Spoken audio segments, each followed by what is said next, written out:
గట్టిగా చప్పట్లు కొడుతూ స్తోత్రాలు చెప్పండి. స్తోత్రం స్తోత్రం స్తోత్రం స్తోత్రం స్తోత్రం స్తోత్రం స్తోత్రం స్తోత్రం స్తోత్రం స్తోత్రం స్తోత్రం స్తోత్రం.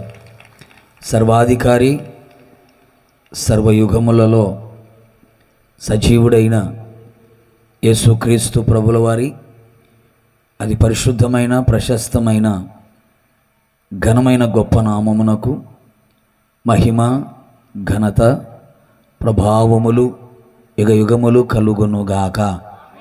గట్టిగా రెండు చేతులైతే ఆమేనని చెబుదాం.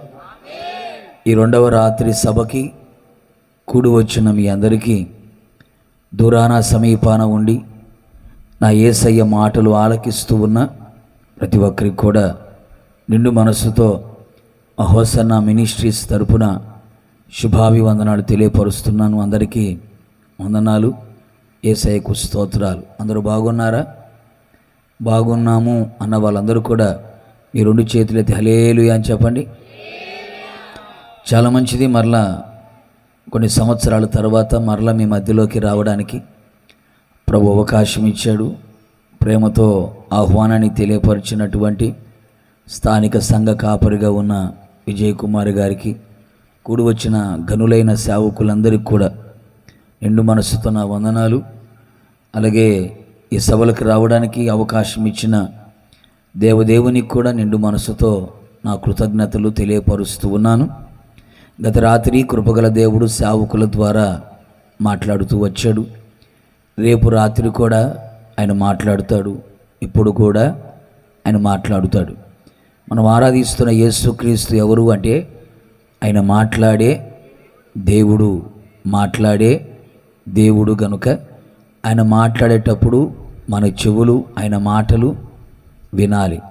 చాలామంది క్రైస్తవులకు ఉన్నటువంటి పాడుబుద్ధి ఎలాంటిదయ్యా అంటే, ప్రార్థన చేసుకునేటప్పుడు సేవకుడు, ప్రభువా సేవకుని ద్వారా నాతో మాట్లాడు ప్రభువా, నాతోనే మాట్లాడు ప్రభువా, ఒక్క మాట చాలు ప్రభు, ఒక్క మాట చాలు ప్రభు అని ప్రార్థన చేస్తారు. బాధాకరమైన సంగతి ఏంటయ్యా అంటే, దేవుడు మాట్లాడేటప్పుడు మాత్రం వినరు.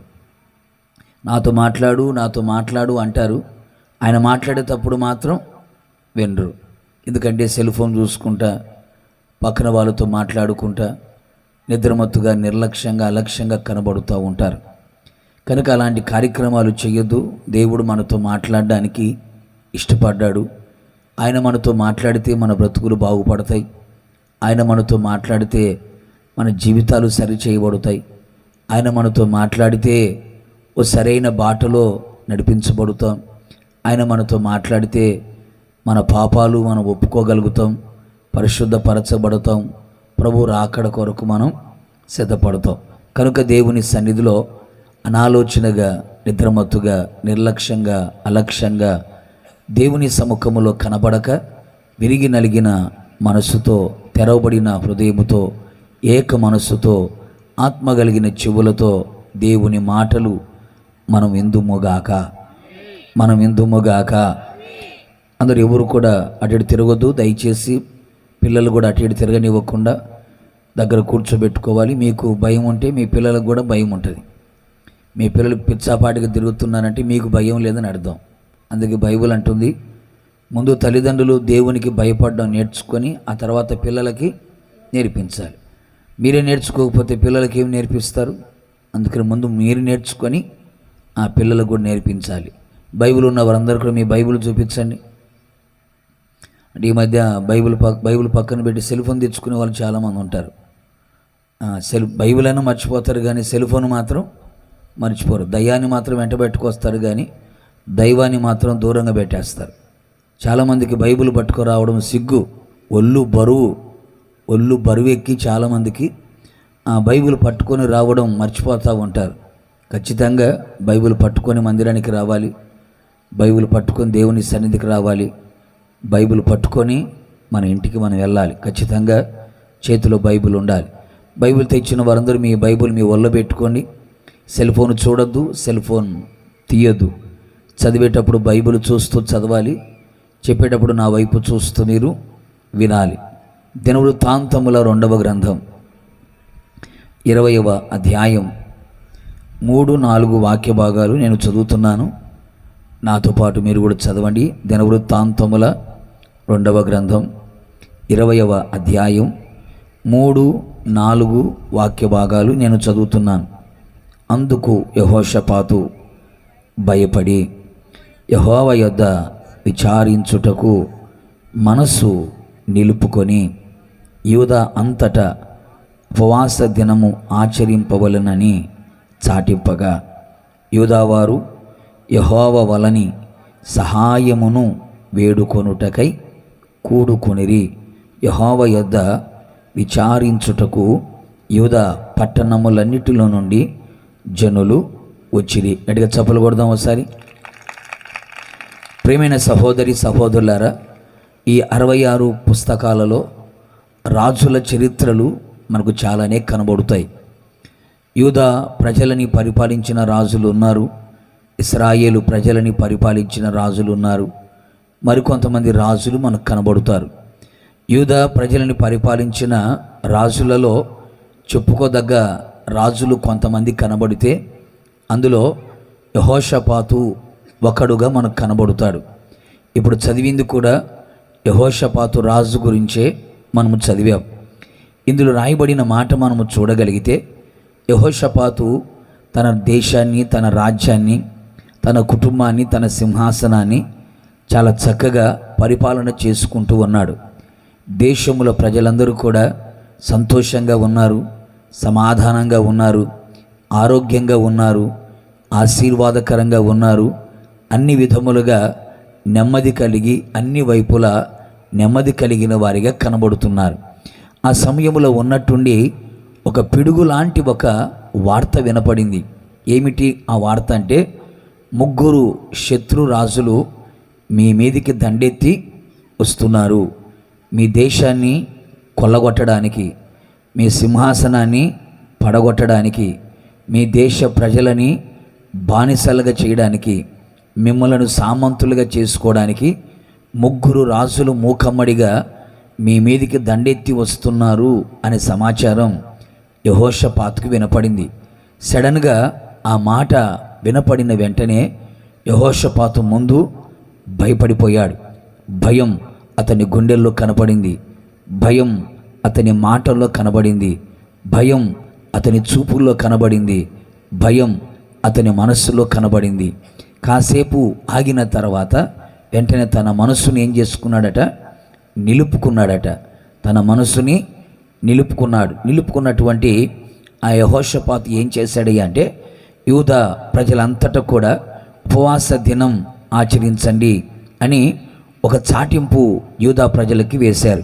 వీరి వెంటనే యూదా ప్రజలందరూ కూడా ఆ మాట విని అంగీకరించి వారందరూ కూడా వారి పట్టణములన్నిటిలో నుంచి ఒక దగ్గరికి కూడి వచ్చారు. ఇక్కడ మీటింగ్ పెడితే ఇక్కడికి అందరూ కూడి వచ్చినట్లుగా యెహోషాపాతు కూడా ఒక స్థలములోకి రమ్మని చెప్తే అందరూ కూడి వచ్చారంట. దేనికి వచ్చారు అంటే, బైబిల్ చెప్తుంది యెహోవా యొద్ద విచారించడానికి, యెహోవా యొద్ద విచారించడానికి, దేవుని యొద్ద విచారించడానికి వాళ్ళందరూ కూడుకున్నారు. కూడుకున్న తర్వాత ఒక చిన్న ప్రార్థన వాళ్ళు చేశారు.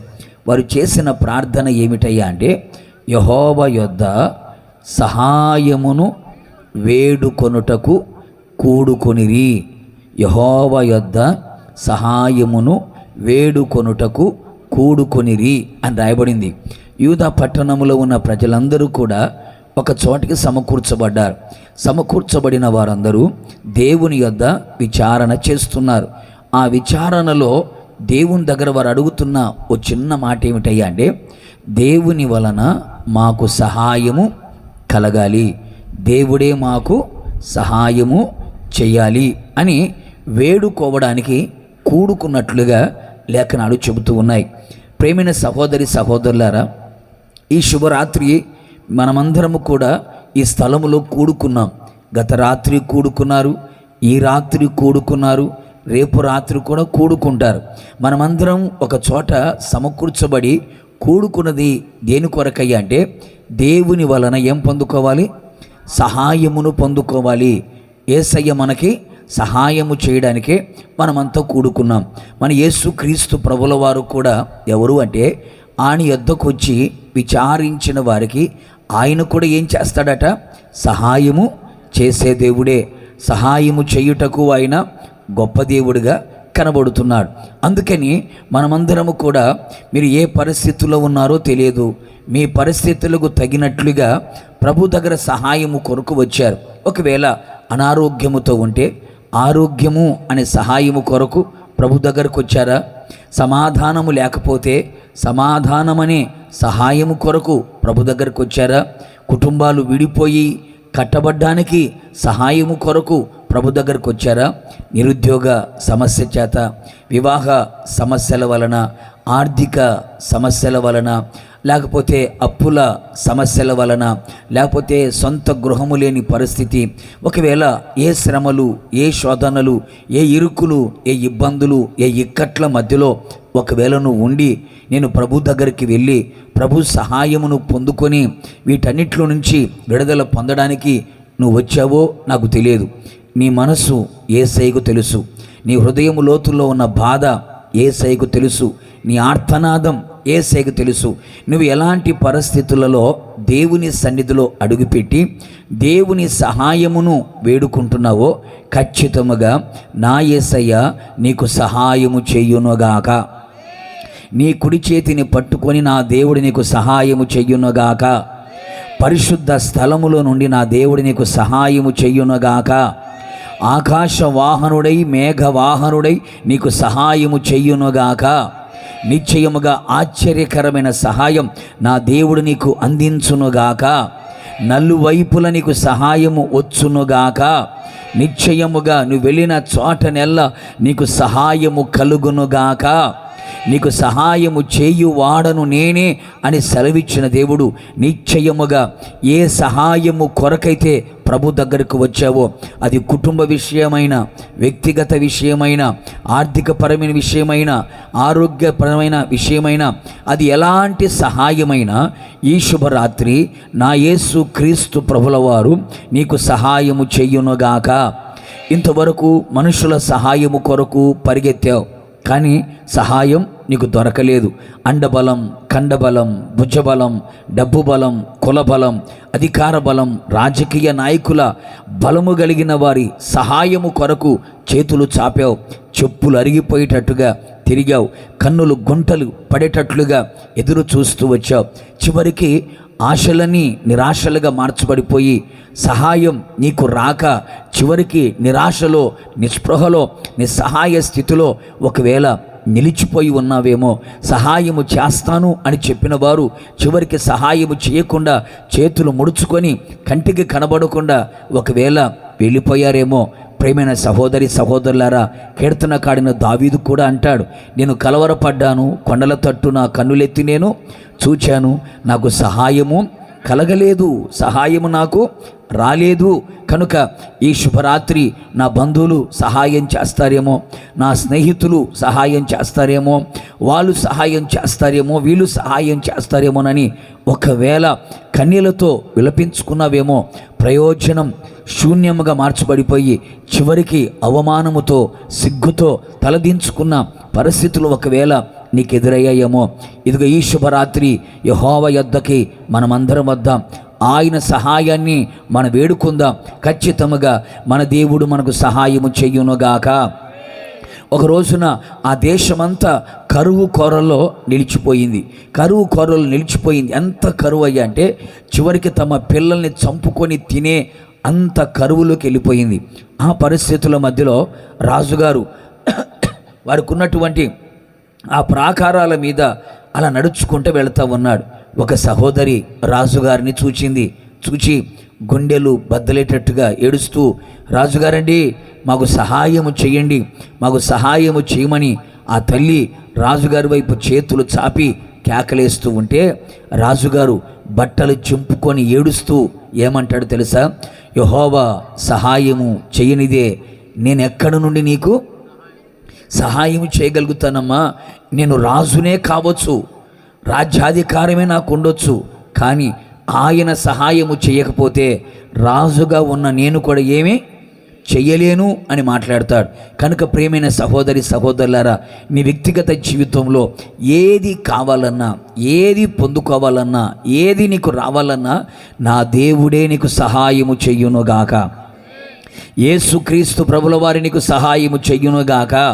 అందుకని ఇశ్రాయేలు ప్రజలందరూ కూడా, యూదా ప్రజలందరూ కూడా, రాజు మొదలుకొని సామంతుడు వరకు కూడా, సామాన్యుడు వరకు కూడా అందరూ యెహోవా యొద్ద విచారించడానికి మనస్సుని నిలుపుకొని ఉపవాసం ఉండి వాళ్ళు యెహోవా సహాయమును వేడుకుంటున్నారట. యెహోవా సహాయమును వేడుకుంటున్నారు.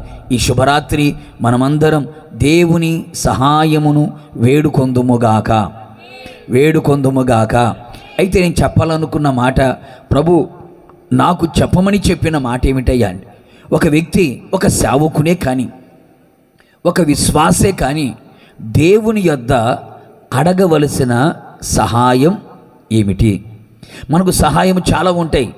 డబ్బు సహాయం కావచ్చు, ఆరోగ్య సహాయం కావచ్చు, ఇల్లు సహాయము కావచ్చు, ఉద్యోగ సహాయము కావచ్చు, లేకపోతే మరొకటి ఎన్నో కావచ్చు. లోకములో మన అవసరాలు ఎన్నో ఉంటాయి, మనం అడగవలసిన సహాయాలు ఎన్నో ఉంటాయి. కానీ మనం నేర్చుకోవాల్సింది ఏమిటయ్యా అంటే, ఈ లోక సంబంధమైన వాటిని దేవుడు మనకిస్తాడు, ఓకే. కానీ మనం అడగవలసిన సహాయం ఏమిటి? ఒక సేవకుడు, ఒక విశ్వాసి ఆత్మ సంబంధంగా అడగవలసిన సహాయం ఏమిటి? ఏ సహాయాన్ని ప్రభు దగ్గర మనము అడగాలి అనేది మనం తెలుసుకోవాలి. పరిశుద్ధ గ్రంథంలో ఒక 3 మాటలు ఈ రాత్రి నేను మీతో ముచ్చటంగా చెప్పి ముగించేస్తాను. ప్రశ్న మీకు అర్థం అవ్వాలి. మనము యేసుక్రీస్తు యొద్ద ఎలాంటి సహాయమును మనము అడగాలి, ఏ సహాయమును ప్రభు దగ్గర మనము అడగాలి అనేది మనకు తెలియాలి.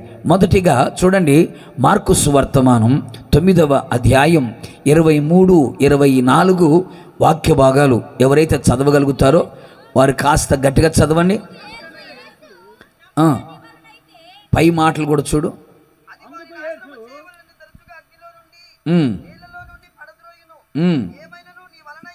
ఏమైనను నీ వలన అయితే మా మీద కనికరపడి మాకు సహాయము చెయ్యమనెను. అందుకు యేసు, నమ్ముట నీ వలన అయితే నమ్మువానికి సమస్తమును సాధ్యమే అని అతనితో చెప్పెను. వెంటనే ఆ చిన్నవాని తండ్రి, నమ్ముచున్నాను. ఈ మాట గుర్తుపెట్టుకోవాలా.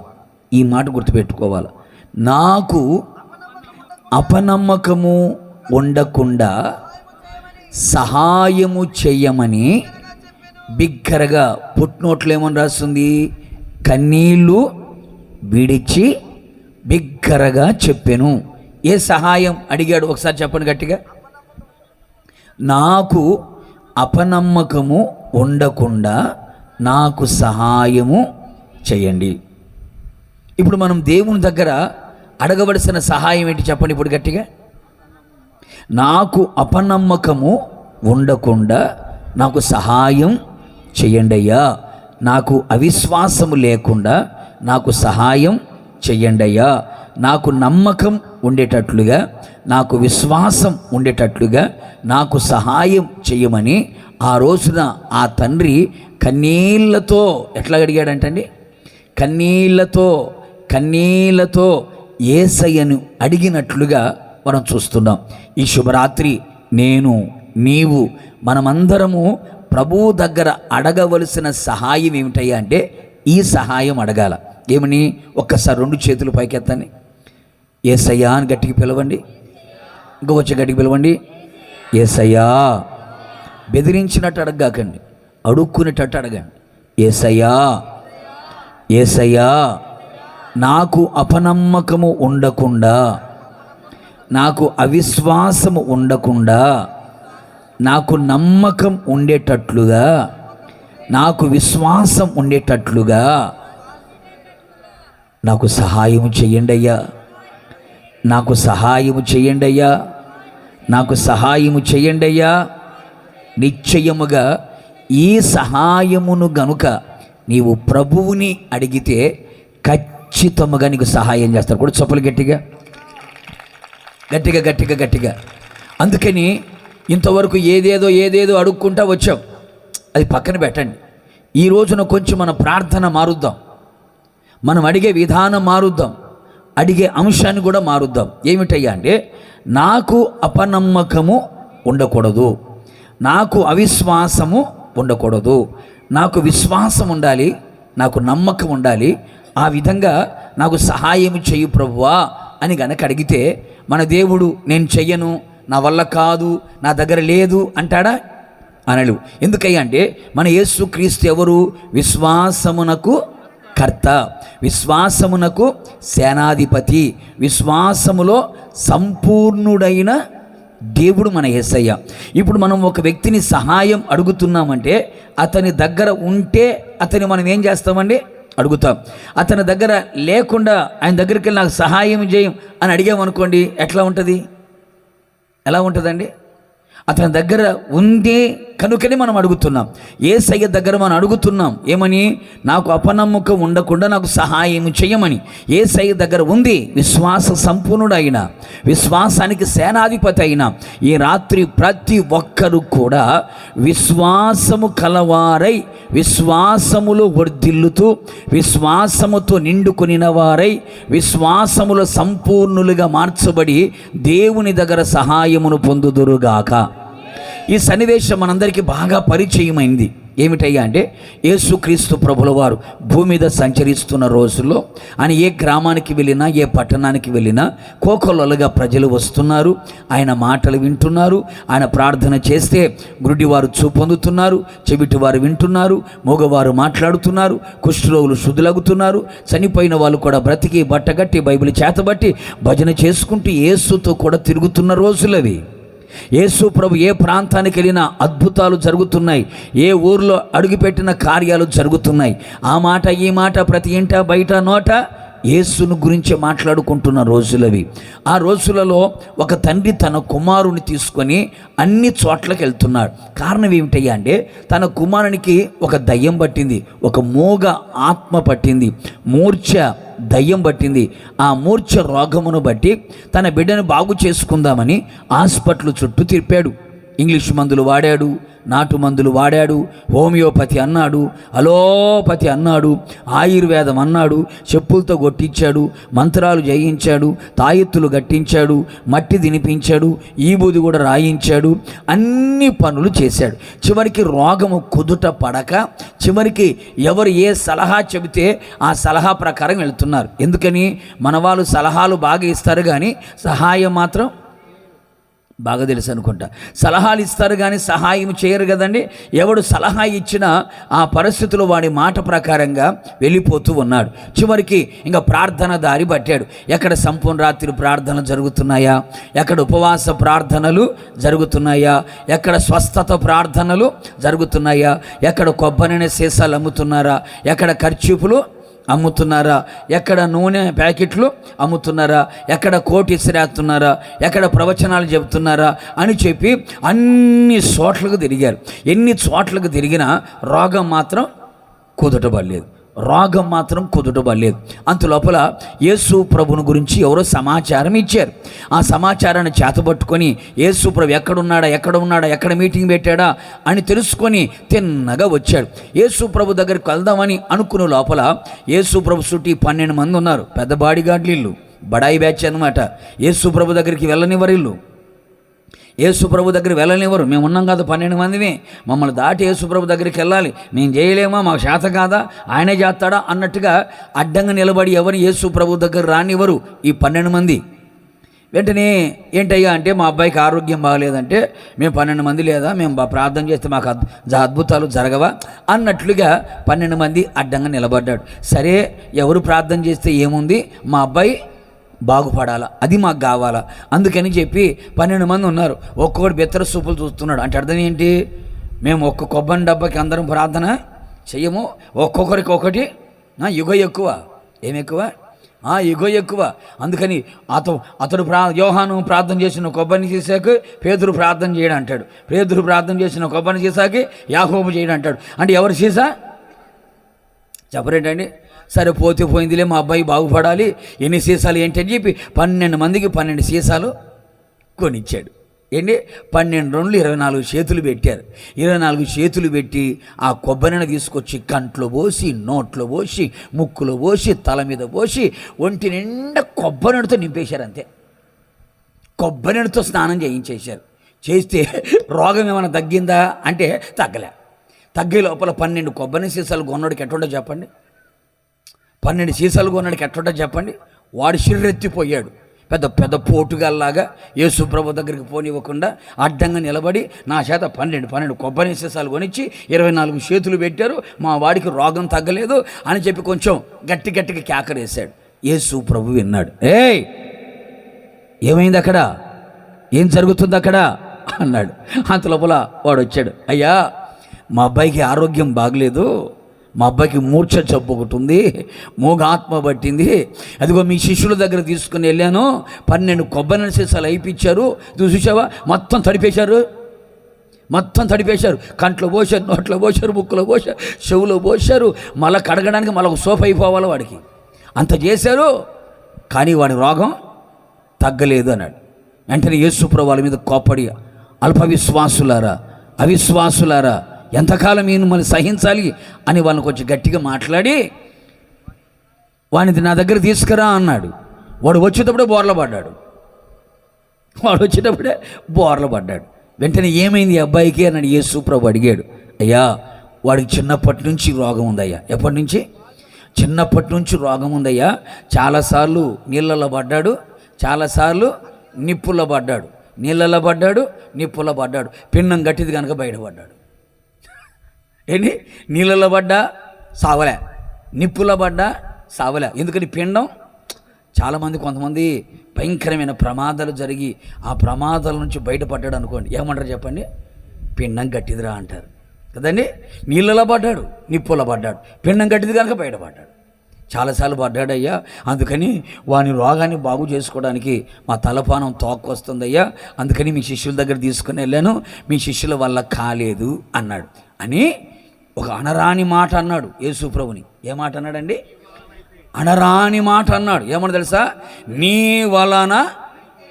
అసలు యేసు ప్రభుని ఆ మాట అనడానికి వాడికి ఎన్ని గుండెలండి. ఈ మాట యేసు ప్రభుని అనిపించుకోవడానికి కారణం ఎవరు? ఈ 12 మంది. అందుకని బైబిల్ ఏమంటుంది? మిమ్మల్ని బట్టి దేవుని నామం ఏమవుతుందండి?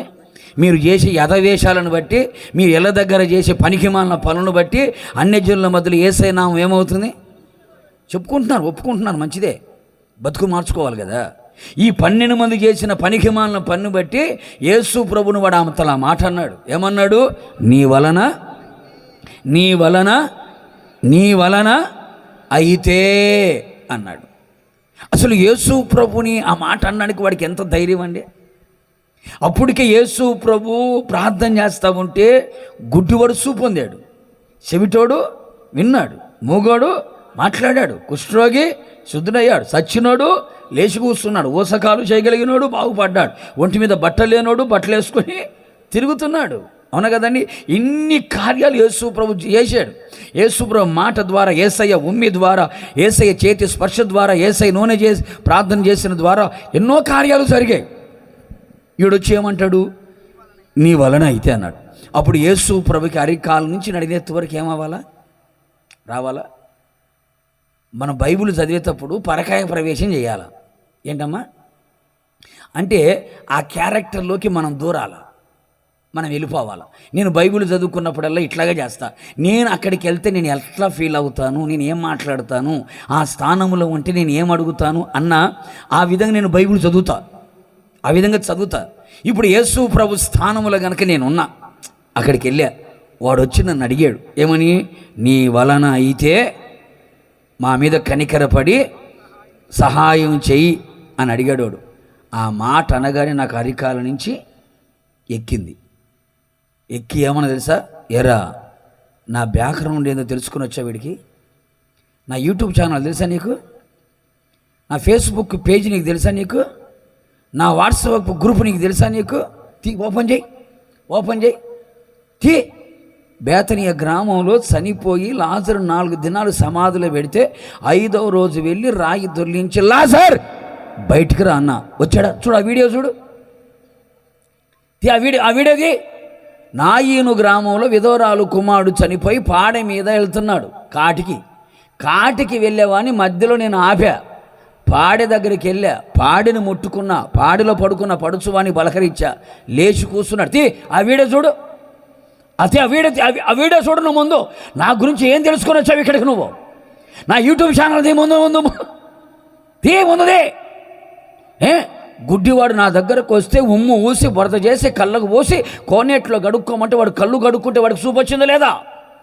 ఆ వీడియోది ఎన్ని లైకులు ఉన్నాయి చూడు, దానికి ఎన్ని కామెంట్లు వచ్చాయి చూడు. ప్రార్థన చేస్తూ ఉంటే దయ్యాలు పట్టినాడు బాగుపడ్డాడు. వెళ్ళ అడిపెడితే నేను గనక ఇంటే నా బడాయి మొత్తం చూపించుకునేవాడు. నేను గనక ఇంటే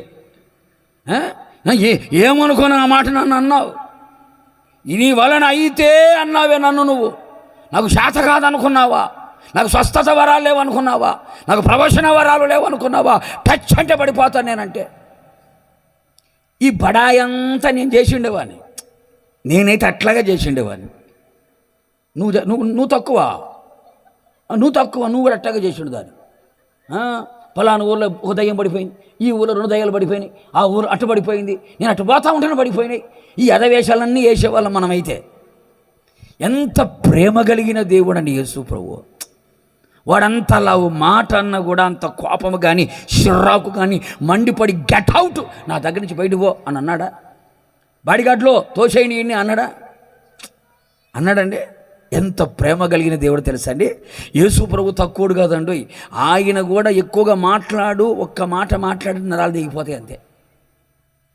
యేసు ప్రభు కూడా సింపుల్ ఒక మాట అన్నాడు, సరే బ్రదర్, నీ వలనైతే కనికరపడి మాకు సహాయం చేయమని నువ్వు అడిగావు కదా, నేను కూడా ఒక మాట అడుగుతా. ఏమన్నా తెలుసా అండి? నమ్ముట. వాడన్న మాట యేసు ప్రభు అన్నాడు చూడండి. నీ వలన అయితే సహాయం చేయమని అడిగాడా? యేసు ప్రభు సింపుల్ స్వీట్ వార్నింగ్ ఇచ్చినట్టుగా ఏమంటున్నాడు? నమ్ముట నీ వలన అవుతుందా? నువ్వు చెప్పు. నమ్ముట నీ వలన అయితే, నమ్మి వచ్చావే, ఆయనకు సమస్తము. ఈ ఒక్క మాటకి వాని గుండెల్లో గుణపం దిగినట్టు అయిపోయింది అంతే. ఇదొక్క మాటకి వాని హృదయం బద్దలైపోయింది. వెంటనే యేసు ప్రభు దగ్గర బోర్లబడి కన్నీళ్లు విడుస్తూ గుండెలు బాదుకుంటూ ఏడుస్తున్నాడు. దేనికి ఏడుస్తున్నాడో తెలుసా? నాకు సహాయం చేయయ్యా, నాకు సహాయం చేయయ్యా అని ఏడుస్తున్నాడు. ఏంటి మీ అబ్బాయిని బాగు చేయమంటావా? కాదు. అదేంటి, వచ్చిన దానికోసమే కదా. అది కాదు నాకు కావాల్సిన సహాయం. మరి ఏం కావాలి నీకు? నాకు అపనమ్మకం ఉండకుండా సంవత్సరాల తరబడి నేను ప్రార్థనకి వెళ్తున్నాను, సంవత్సరాల తరబడి బైబిల్ చేతబట్టాను, సంవత్సరాల తరబడి పాటలు పాడుతున్నాను, సంవత్సరాల తరబడి పరిచర్య చేస్తున్నాను, సంవత్సరాల తరబడి సేవ చేస్తున్నాను, సంవత్సరాల తరబడి ప్రసంగాలు చేస్తున్నాను, కానీ నీ మీద నాకు నమ్మకం లేదు. అది ఈరోజు చాలామంది జీవితాలలో మేము ప్రార్థనకి వెళ్తున్నాం, మేము కూడా భక్తులమే, మేము కూడా క్రైస్తవులమే, మేము కూడా ప్రసంగాలు చేస్తున్నాం, మేము కూడా పాటలు పాడుతున్నాం, మేము కూడా వాయిద్యాలు వాయిస్తున్నాం, మేము కూడా పరిచర్య చేస్తున్నాం, మేము కూడా అంతా అంటున్నారే కానీ దేవుని మీద మీకు ఎంత నమ్మకం ఉంది చెప్పండి? అతను కూడా అన్ని చోట్లకి వెళ్ళాడు, ఎక్కడ ప్రార్థన జరిగితే అక్కడికి వెళ్ళాడు, కొబ్బరి సీసాలు ప్రార్థన చేయించుకొచ్చాడు. అక్కడ పెద్ద పాస్టర్ అంట, ఈయన చిన్న పాస్టర్ అంట, ఈయన చెప్పేస్తున్నాడు మొత్తం. వాళ్ళకు పవర్ ఉందంట, వీళ్ళకి పవర్ లేదంట, వాళ్ళకు వరాలు ఉన్నాయంట, వీళ్ళకి వరాలు లేవంట, అన్ని చోట్లకు తిరిగి వచ్చాడు. కానీ ఇతనికి లేనిది ఏమిటయ్యా అంటే దేవుని మీద నమ్మకము లేదు, దేవుని మీద విశ్వాసము లేని వాడిగా కనబడుతున్నాడు. అతని అపనమ్మకమే, అతని అవిశ్వాసమే తన కుమారునికి స్వస్థతను కలుగ చేయట్లేదు. ఈరోజు చాలామంది జీవితాల్లో మన సమస్య పోకుండా ఉండడం గల కారణం ఏంటి? మన కన్నీళ్ళు తొడవబడకపోవడానికి గల కారణం ఏంటి? నీ కుటుంబంలో ఉన్నటువంటి, నీ శరీరంలో ఉన్న రోగాలు తొలగిపోకుండా ఉండడం గల కారణం ఏంటి? సంవత్సరాల తరబడి ప్రార్థన చేస్తున్నా ప్రార్థనకు జవాబు ఎందుకు రావట్లేదయ్యా అంటే నీవు దేవుని సన్నిధిలో ఉంచవలసిన విశ్వాసము లేదు. దేవుని ద్వారా ఒక కార్యాన్ని పొందుకోదగినటువంటి విశ్వాసాన్ని దగ్గర కనబడటలేదు. పౌలు గారు ఇలాగే ఒక చోట ప్రసంగం చేస్తున్నారు, లుస్త్రా అనే పట్టణంలో. లుస్త్రా అనే పట్టణంలో పౌలు గారు ప్రసంగం చేస్తూ ఉంటే ఎదురుగా ఒక సహోదరుడు, కుంటివాడైనటువంటి ఒక సహోదరుడు దేవుని వాక్యం వింటున్నాడు. ఒకసారి పౌలు గారు అతన్ని చూచాడు, అతడు పౌలు గారినే చూస్తూ ఉన్నాడు. వెంటనే పౌలు గారు అతని తేరు చూచి ఏమన్నాడు తెలుసా? స్వస్థత పొందడానికి అతని దగ్గర ఏముందంటండి? విశ్వాసము ఉంది అని గ్రహించి లేచి నడువని గట్టిగా మాట్లాడాడంట. అతని దగ్గర ఏముంది? అతని దగ్గర ఏముంది? స్వస్థత పొందడానికి అతని దగ్గర ఏముందండి? విశ్వాసం ఉంది. మరి నీ దగ్గర ఇప్పుడు ఏ పరిస్థితుల మధ్యలో వచ్చావో నాకు తెలియదు. వాటి నుంచి విడుదల పొందడానికి నీ దగ్గర తగిన విశ్వాసము ఉందా? విశ్వాసము లేకుండా సంవత్సరాలు నువ్వు భక్తి చేసిన వ్యర్థమే. విశ్వాసము లేకుండా నువ్వు బైబిల్ పట్టిన వ్యర్థమే, పాటలు పాడిన వ్యర్థమే, ప్రసంగాలు చేసిన వ్యర్థమే, ఆరాధన చేసిన వ్యర్థమే. ఇలాంటి కూటాలకి రోజు వెళ్ళినా కూడా ప్రయోజనమేమి? బోడిగుండు మీద నీళ్లు పడ్డట్టే. ఒక్క సుక్క నిలబడుతుంది దాని మీద. కొబ్బరి చెప్పు ఉందండి, ఆ కొబ్బరి చెప్పును బోర్లో పెట్టండి, రాత్రి మగలు వర్షం పడవనండి, ఒక్క బొట్టు దాని మీద ఉంటుందా? నీ బతుకు కూడా అంతే. నీ జీవిత కాలం అంతా దేవుని సన్నిధికి వచ్చినా దేవుని మీద విశ్వాసము లేకపోతే ఎలాగండి? మేము విశ్వాసులం అని చెబుతూనే ఉన్నారు. విశ్వాసమేది? విశ్వాసముతో మనం బ్రతకగలుగుతున్నామా? దేవుని మీద నమ్మకం మనకు కలుగుతుందా? ఈ రోజున అనేకులలో విశ్వాసము లేని వారిగా కనబడుతున్నారు.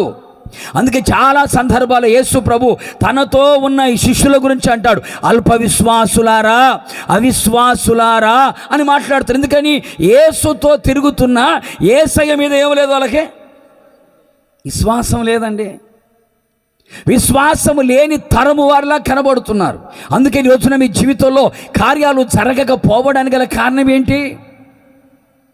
ఆశించిన అద్భుతాలు చూడకపోవడానికి గల కారణం ఏంటి? అనుకున్నవి, ప్రార్థించినవి పొందకపోవడానికి గల కారణం ఏమిటయ్యా అంటే దేవుని మీద సరైన నమ్మకం నీకు లేదు. దేవుని మీద పరిపూర్ణమైన విశ్వాసము నీకు లేదు. మనుషుల మీద ఉన్న నమ్మకం యేసయ్య మీద లేదే. డాక్టర్ల మీద ఉన్న నమ్మకం యేసయ్య మీద లేదే. పాస్టర్ల మీద ఉన్న నమ్మకం యేసయ్య మీద లేదే. కొబ్బరిన సీసాల మీద ఉన్న నమ్మకం యేసయ్య మీద లేదే. ఖర్చుపుల మీద ఉన్న నమ్మకం యేసయ్య మీద లేదు. నీకు బాగు చేసేది ఖర్చుపులు కాదే, బాగు చేసేది పాస్టర్లు కాదే, బాగు చేసేది కొబ్బరిన సీసాలు కాదే. బాగు చేసేది ఎవరు? యేసుక్రీస్తు. మరి ఆయన మీద నమ్మకం ఉంచకుండా, ఆయన మీద విశ్వాసం ఉంచకుండా ఈ రోజున మనుషులు జ్ఞానమును బట్టి, వారి శక్తిని బట్టి విశ్వాసం ఉంచుతున్నారు. కానీ దేవుని శక్తిని ఆధారము చేసుకొని దేవుని మీద ఎంతమంది విశ్వాసం ఉంచగలుగుతున్నారు? యేసయ్య మనలో చూడాలనుకున్నది ఏమిటో తెలుసా? విశ్వాసాన్ని చూడాలనుకుంటున్నాడు. అందుకని యేసు ప్రభు భూమి మీద సంచరించుతున్న దినములలో చాలా సందర్భాలు కొన్ని మాటలు మాట్లాడాడు. ఏమన్నా తెలుసా? అమ్మా, నీ విశ్వాసము నిన్ను రక్షించినది, సమాధానము గలదానవై వెళ్ళు అన్నాడు. కుమారి, నీ విశ్వాసం నిన్ను స్వస్థపరిచింది, సమాధానముతో నువ్వు వెళ్ళు అన్నాడు. అమ్మా, నీ విశ్వాసము గొప్పది, నీవు కోరినట్టే నీకు అవునుగాక అన్నాడు. ఇశ్రాయేలు కూడా ఇంత విశ్వాసాన్ని నేను అంటే యేసు ప్రభు వాళ్ళలో ఏం చూశాడు? ఒక వ్యక్తి రక్షణ పొందాలి అన్నా, ఒక వ్యక్తి స్వస్థత పొందాలి అన్నా, ఒక వ్యక్తి దయ్యపు చాష్టాల నుంచి విడుదల పొందాలి అన్నా, ఒక వ్యక్తి దేవుని కార్యాలు చూడాలన్నా యేసు ప్రభు వారిలో ఏం చూశాడు? మరి నీలో చూస్తున్నాడు ఆయన? దేవుని కార్యాలు చేయదగినంత విశ్వాసం నీ దగ్గర కనపడుతుందా? బైబిల్లో ఉన్న పేరే పెట్టుకోవచ్చు, బైబిల్ పట్టుకునే తిరగవచ్చు, పాటలే పాడవచ్చు. విశ్వాసము లేని జీవితం ఎందుకు? విశ్వాసము లేని బ్రతుకు ఎందుకు? విశ్వాసము లేని వ్యక్తి సముద్రంలో ఉన్న చేప బయట ఎలా పడితే ఎలా ఉంటుందో విశ్వాసము లేని వ్యక్తి కూడా అలాగే. కనుక ప్రేమైన సహోదరి సహోదరులారా, అందుకే ఈ రాత్రి మనం అడగవలసిన సహాయం ఏమిటయ్యా అంటే, నాకు అపనమ్మకం ఉండకూడదు, నాకు అవిశ్వాసం ఉండకూడదయ్యా, నేను విశ్వాసము గలవాడనై ఉండాలి. ఎన్ని శ్రమలు వచ్చినా, ఎన్ని శోధనలు వచ్చినా, ఎన్ని ప్రతికూలమైన పరిస్థితులు వచ్చినా, ఒకవేళ సింహం బోన్లో పడవేసిన, అగ్ని గుండములో నేను పడవేసిన, నా విశ్వాసం ఏమవ్వకూడదు? చెక్కు చెదరకూడదు. విశ్వాసములో నేను బలహీనుడును కాకూడదు. విశ్వాసములో అల్పుడుగా నేను మారకూడదు. విశ్వాసములో భ్రష్టుడిగా నేను మార్చబడకూడదు. విశ్వాసము నుంచి తొలగిపోయిన వ్యక్తిగా నేను ఉండకూడదు. విశ్వాస సంబంధమైన ఓడ బద్దలైపోయిన వాని వలె నేను కనబడకూడదు. నా విశ్వాసం పటిష్టముగా ఉండాలి. నా విశ్వాసం అమూల్యమైనదిగా ఉండాలి. నా విశ్వాసం గొప్పదిగా ఉండాలి. నా విశ్వాసం అతి పరిశుద్ధమైనదిగా ఉండాలి. మనుషుల మీద చూపిస్తున్న విశ్వాసం యేసయ్య మీద ఎందుకు చూపించలేకపోతున్నారు? ఏ సమస్య వచ్చినా, బాధ వచ్చినా, కష్టం వచ్చినా దేవుని సన్నిధిలో మోకరించి విశ్వాసపు మాటలు మాట్లాడుతూ, విశ్వాసపు చూపు చూస్తూ, విశ్వాసపు నడక నడుస్తూ, విశ్వాసపు క్రియలు కలిగి విశ్వాసపు ఆలోచన ఎందుకు రావట్లేదు? చిన్నదానికే అవిశ్వాసగా మార్చబడిపోయి, అల్పవిశ్వాసగా మార్చబడిపోయి, విశ్వాసం నుంచి తొలగిపోయి భ్రష్టుడిగా మారిపోతున్నావు. దేవుని కార్యాలు కనులతో చూడట్లేదే. అందుకే మార్తతో అంటాడు కదా, మార్తా నీవు నమ్మితే దేవుని మహిమను చూస్తావు. నీవు నమ్మితే దేవుని మహిమను చూడగలుగుతావు. నువ్వు నమ్ముట నీ వలనైతే నువ్వు నమ్మి వచ్చావే, ఆయనకు సమస్తము సాధ్యము కదా. ఆయనకు అసాధ్యమైన కార్యం ఏది? సమస్తమును సాధ్యము చేయగలిగిన సర్వశక్తి కలిగిన దేవుడు కదా ఆయన. మోడు బారిన జీవితాలని చిగురింపులోకి తీసుకురాగలిగిన వాడు కదా. రంగు రుచి వాసన లేని నీళ్ళకి రంగు రుచి వాసన తీసుకొని రాగలిగిన వాడు కదా. అగ్ని ఆహ్లాదకరంగా మార్చిన వాడు కదా. ఆయనకు అసాధ్యమైన కార్యం ఏదైనా లేదు కదా. మరి అలాంటి దేవుని కలిగి ఉండి ఆయన మీద ఎందుకు విశ్వాసాన్ని కోల్పోతున్నావు? ఎందుకని విశ్వాసములో బలహీనుడిగా మార్చబడిపోయావు? విశ్వాసం ఎప్పటికీ చెక్కు చెదరకూడదు. మంది పటిష్టమైన విశ్వాసము కలిగిన వారిగా ఉండాలి. అందుకనే రోజుకి ఒక్క మారైనా ఇంటికి వెళ్ళిన తర్వాత చదవండి. హెబ్రీయులకు రాసిన పత్రిక 11వ అధ్యాయం అంతా కూడా రోజుకు ఒక్క మారైనా మీరు చదవండి. రోజుకు ఒక్కసారైనా చదవండి. ఆ 11వ అధ్యాయంలో మనకి ఎవరు కనబడుతారయ్యా అంటే విశ్వాస వీరులందరూ కనబడుతారు. ఎవరండి? ఏ వీరులు కనపడతారండి? విశ్వాస వీరులందరూ కనబడతారు. వేల సంవత్సరాల క్రితం నిన్న చనిపోయిన మనిషిని మనం గుర్తుపెట్టుకోవడానికి మనం గుర్తు రారోళ్ళు. చనిపోయి వేల సంవత్సరాలైనా ఈ రోజు వరకు కూడా వాళ్ళు చనిపోవచ్చేమో కానీ వాళ్ళ విశ్వాసం ఈ రోజు వరకు బతికే ఉంది. కొడు చప్పులు గట్టిగా. వాళ్ళ విశ్వాసం బ్రతికి ఉంది. అనేకులని బ్రతికిస్తుంది. అనేకులకు విశ్వాసాన్ని కలుగ చేస్తుంది. హేబేలు మొదలుకొని మీరు గమనించండి. చాలామంది భక్తులు కనబడుతారు కదా. ఒక్కొక్కరి విశ్వాసం ఒక్కొక్క రకంగా ఉంటుంది. అందరి విశ్వాసం దేవుని మీదే ఉంటుంది. వారి విశ్వాసము ద్వారా ఎన్నో కార్యాలు చేయగలిగారు. ఎర్ర సముద్రమా ఎండిపోయావంట కదా. ఎందుకు? వారి విశ్వాసాన్ని బట్టి ఎండిపోయా. యోర్దాను ఏకరాశిగా నిలబడ్డావంట కదా. వారి విశ్వాసాన్ని బట్టి ఏకరాశిగా నిలబడ్డా. అలాగే ఎరుకో గోడలో కుప్పకూలిపోయారంటగా. ఏమి? వారి విశ్వాసాన్ని బట్టే. ఏం అగ్ని తగలబెట్టకుండా ఏం చేసావేంటంటే వారి విశ్వాసం తగలబెట్టకుండా చేసింది. సింహాలు ఏం చేయలేదు. ఎందుకని? వారి విశ్వాసమే సింహపు నోళ్ళని మూసివేసింది. బలహీనులు బలవంతులయ్యారు. రాజ్యాలని జయించారు. వాగ్దానాలని పొందగలిగారు. శ్రేష్టమైన పునరుత్థానాన్ని పొందారు. కారణం ఏంటంటే విశ్వాసము. ఒక్కసారి మీరు ఆలోచించండి. ఏదో భక్తి చేస్తున్నాం, ప్రార్థనకి వెళ్తున్నాం, చప్పట్లు కొడుతున్నాం, కూటాలకు వచ్చాం అనుకుంటే సరిపోదు. మనం ఎంతవరకు విశ్వాసము దేవుని మీద కలిగి ఉన్నాం? వాక్యము చదువుతున్నప్పుడల్లా ఎంత విశ్వాసం కలిగింది? మనం వినుట వలన విశ్వాసము కలుగుతుంది. ఆ మాట, ఆ వినుట యేసును కూర్చున్న మాటని బైబిల్ చెబుతుంది కదా. ఎన్నో సాక్ష్యాలు వింటూ ఉన్నాం, ఎంతోమంది ప్రసంగాలు వింటూ ఉన్నాం. మరి మన విశ్వాసం ఏమైంది? చచ్చిపోయిందా? బతికిందా? నీతిమంతుడైతే విశ్వాసం మూలముగా బ్రతకాలి కదా. విశ్వాసాన్ని చేతబట్టుకొని ఉండాలి కదా. ఎందుకని? విశ్వాసాన్ని కోల్పోయిన వ్యక్తిగా మార్చబడిపోయి వాళ్ళ దగ్గరికి వెళ్ళి వీళ్ళ దగ్గరికి వెళ్ళి చేతులు చాపవలసిన పరిస్థితి ఎందుకు వస్తుంది? విశ్వాసము లేని వారిగా మార్చబడిపోయి దేవునికి అవమానకరమైన జీవితం ఎందుకు జీవించాల్సి వస్తుంది? దేవుని సన్నిధిలో మనం అడగవలసింది ఏంటంటే, నేను సత్యంత వరకు ప్రభువా నువ్వు వచ్చేంత వరకు నాలో ఉన్న విశ్వాసం పోకూడదు. కూడా చప్పలు గట్టిగా. నాలో ఉన్న విశ్వాసం పోకూడదు. మరణమే ఎదురుగా వచ్చి నిలబడినా, సమస్యలే వచ్చినా ఎదురుగా నిలబడినా, ప్రతికూలమైన పరిస్థితులు పగబట్టినట్టుగా నా చుట్టూ ముట్టినా పొరపాటున నేను నా విశ్వాసాన్ని నేను ప్రాణాన్నైనా వదులుకుంటాను కానీ విశ్వాసాన్ని వదులుకోను అన్న స్థాయికి రావాలా? దేవుడు మనల్ని అదే చూస్తాడు. అందుకే యేసు ప్రభు కూడా ఆయన కూడా ఒక అనుమానం వచ్చింది. ఏమిటని? మనుష్య కుమారుడు ప్రత్యక్షమైనప్పుడు వీరిలో నేను విశ్వాసమును కనుగొనగలనా? మనుష్య కుమారుడు ప్రత్యక్షమైనప్పుడు ప్రభు రాకలు ఎత్తబడాలంటే ఆ వ్యక్తికి ఏముండాలంటండి?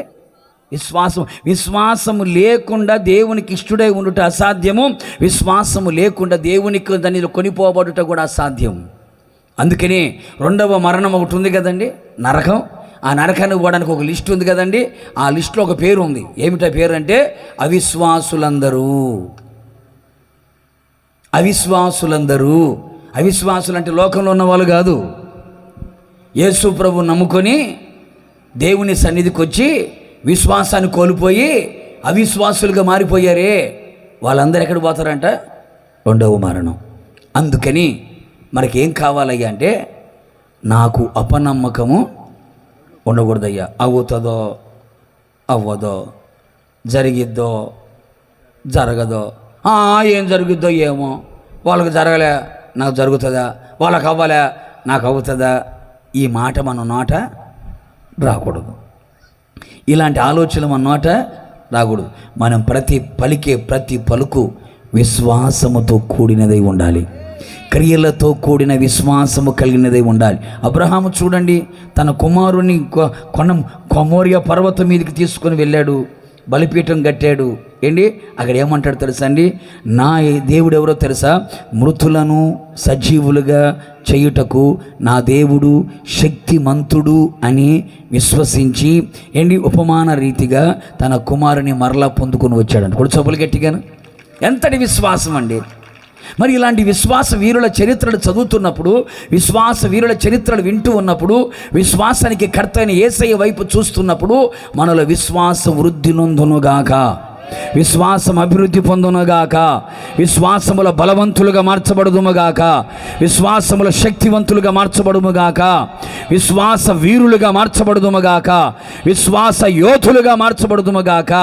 మన సంఘం విశ్వాసముతో నింపబడునుగాక, మన కుటుంబాలు విశ్వాసముతో నింపబడునుగాక, సేవకులు విశ్వాసముతో నింపబడుదునుగాక, బోధించే బోధ విశ్వాసముతో కూడినదై ఉండునుగాక, విశ్వాసముతో కూడినదై ఉండునుగాక. కొడదామా చప్పులు గట్టిగా? మొదటిగా ప్రభువుని మనం అడగవలసిన సహాయం, అపనమ్మకము ఉండకుండా నాకు సహాయము చెయ్యమని అడగాలి. రెండవ మాట, కొట్టు చప్పులు గట్టిగా, గట్టి కొట్టాలి.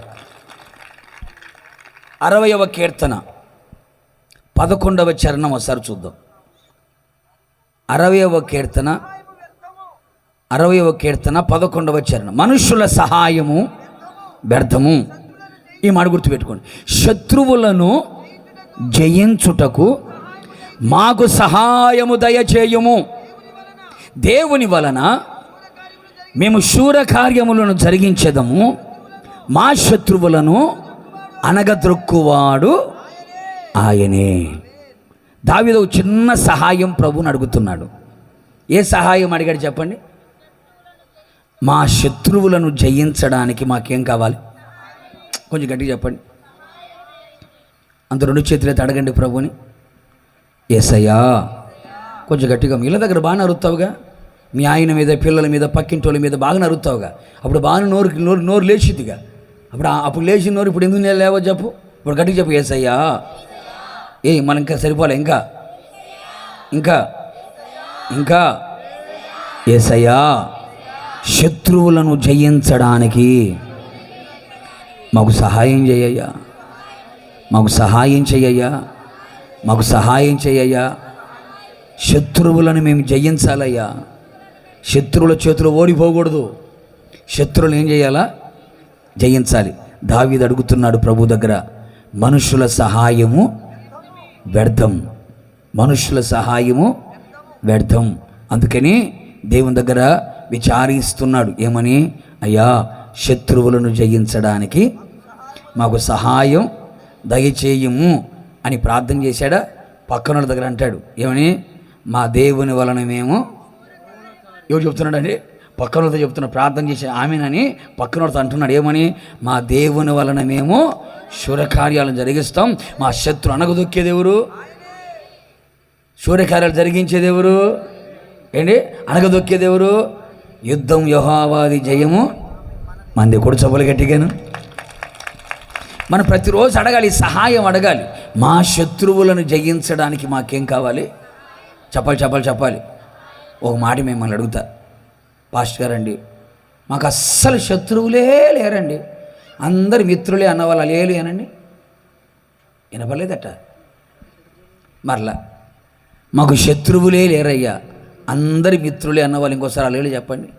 స్టేజ్ మీద నుండి స్టేజ్ కింద వరకు అందరికీ ఉన్నారు, కావలసినంత ఉన్నట్టున్నారు. కొంతమందిని అడిగామనుకో, ఇళ్లలోనే శత్రువులు ఉంటారు, పక్కింటికి కూడా పోవాల్సిన అవసరం లే. ఇంట్లో యేసుప్రభు అన్నాడు కదా, ఇంటి వారు నీకేమవుతారు? మీ అత్త నీకు, నేను చెప్పు, శత్రువా మిత్రువా? నీ అత్త నీకు శత్రువు మిత్రువా? నీ కోడలు నీకు శత్రువా మిత్రువా? నీ తోడి నీ కోడలు నీ శత్రువు మిత్రువు చెప్పు, నీ చెప్పు.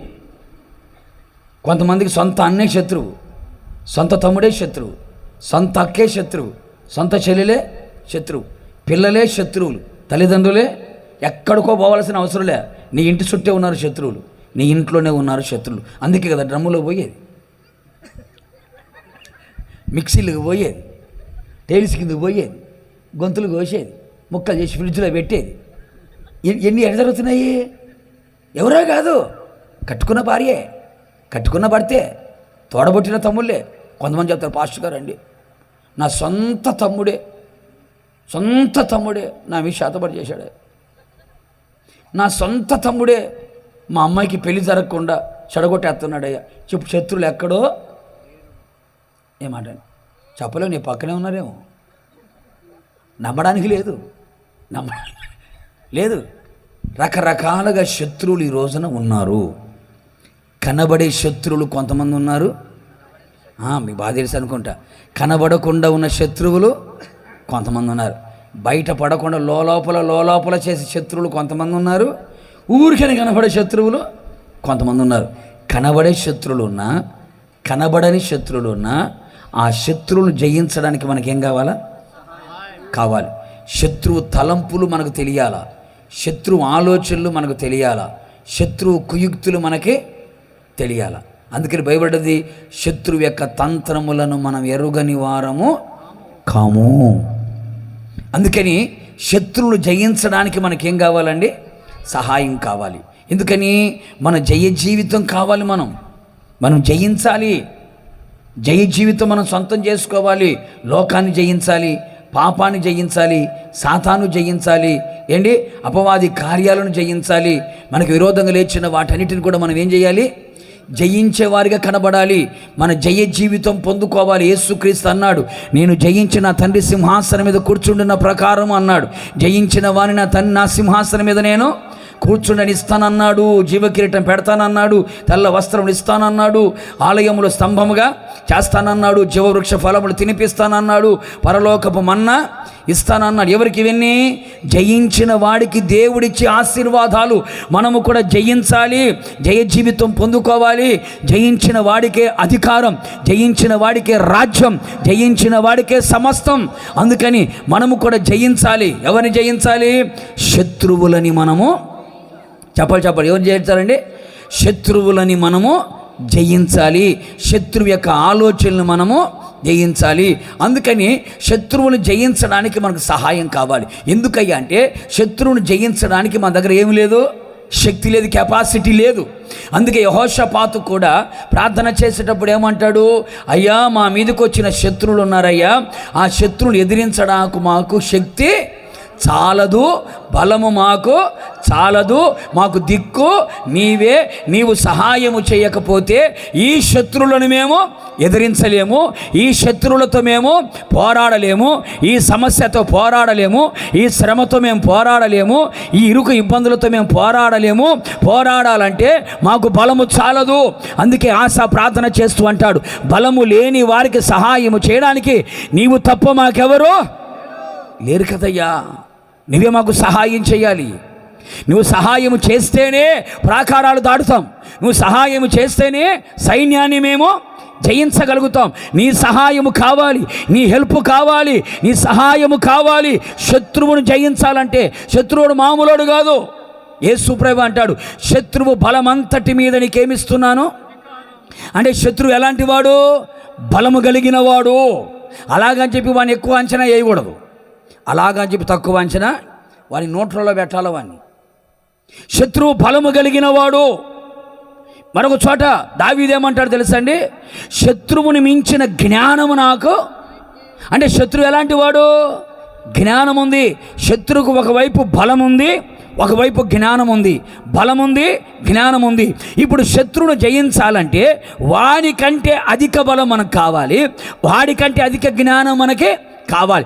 అధిక బలము, అధిక జ్ఞానము మనము కలిగి ఉన్నప్పుడే, ఆ సహాయం ప్రభు దగ్గర మనం తీసుకున్నప్పుడే శత్రువును మనం ఏం చేయగలుగుతాము?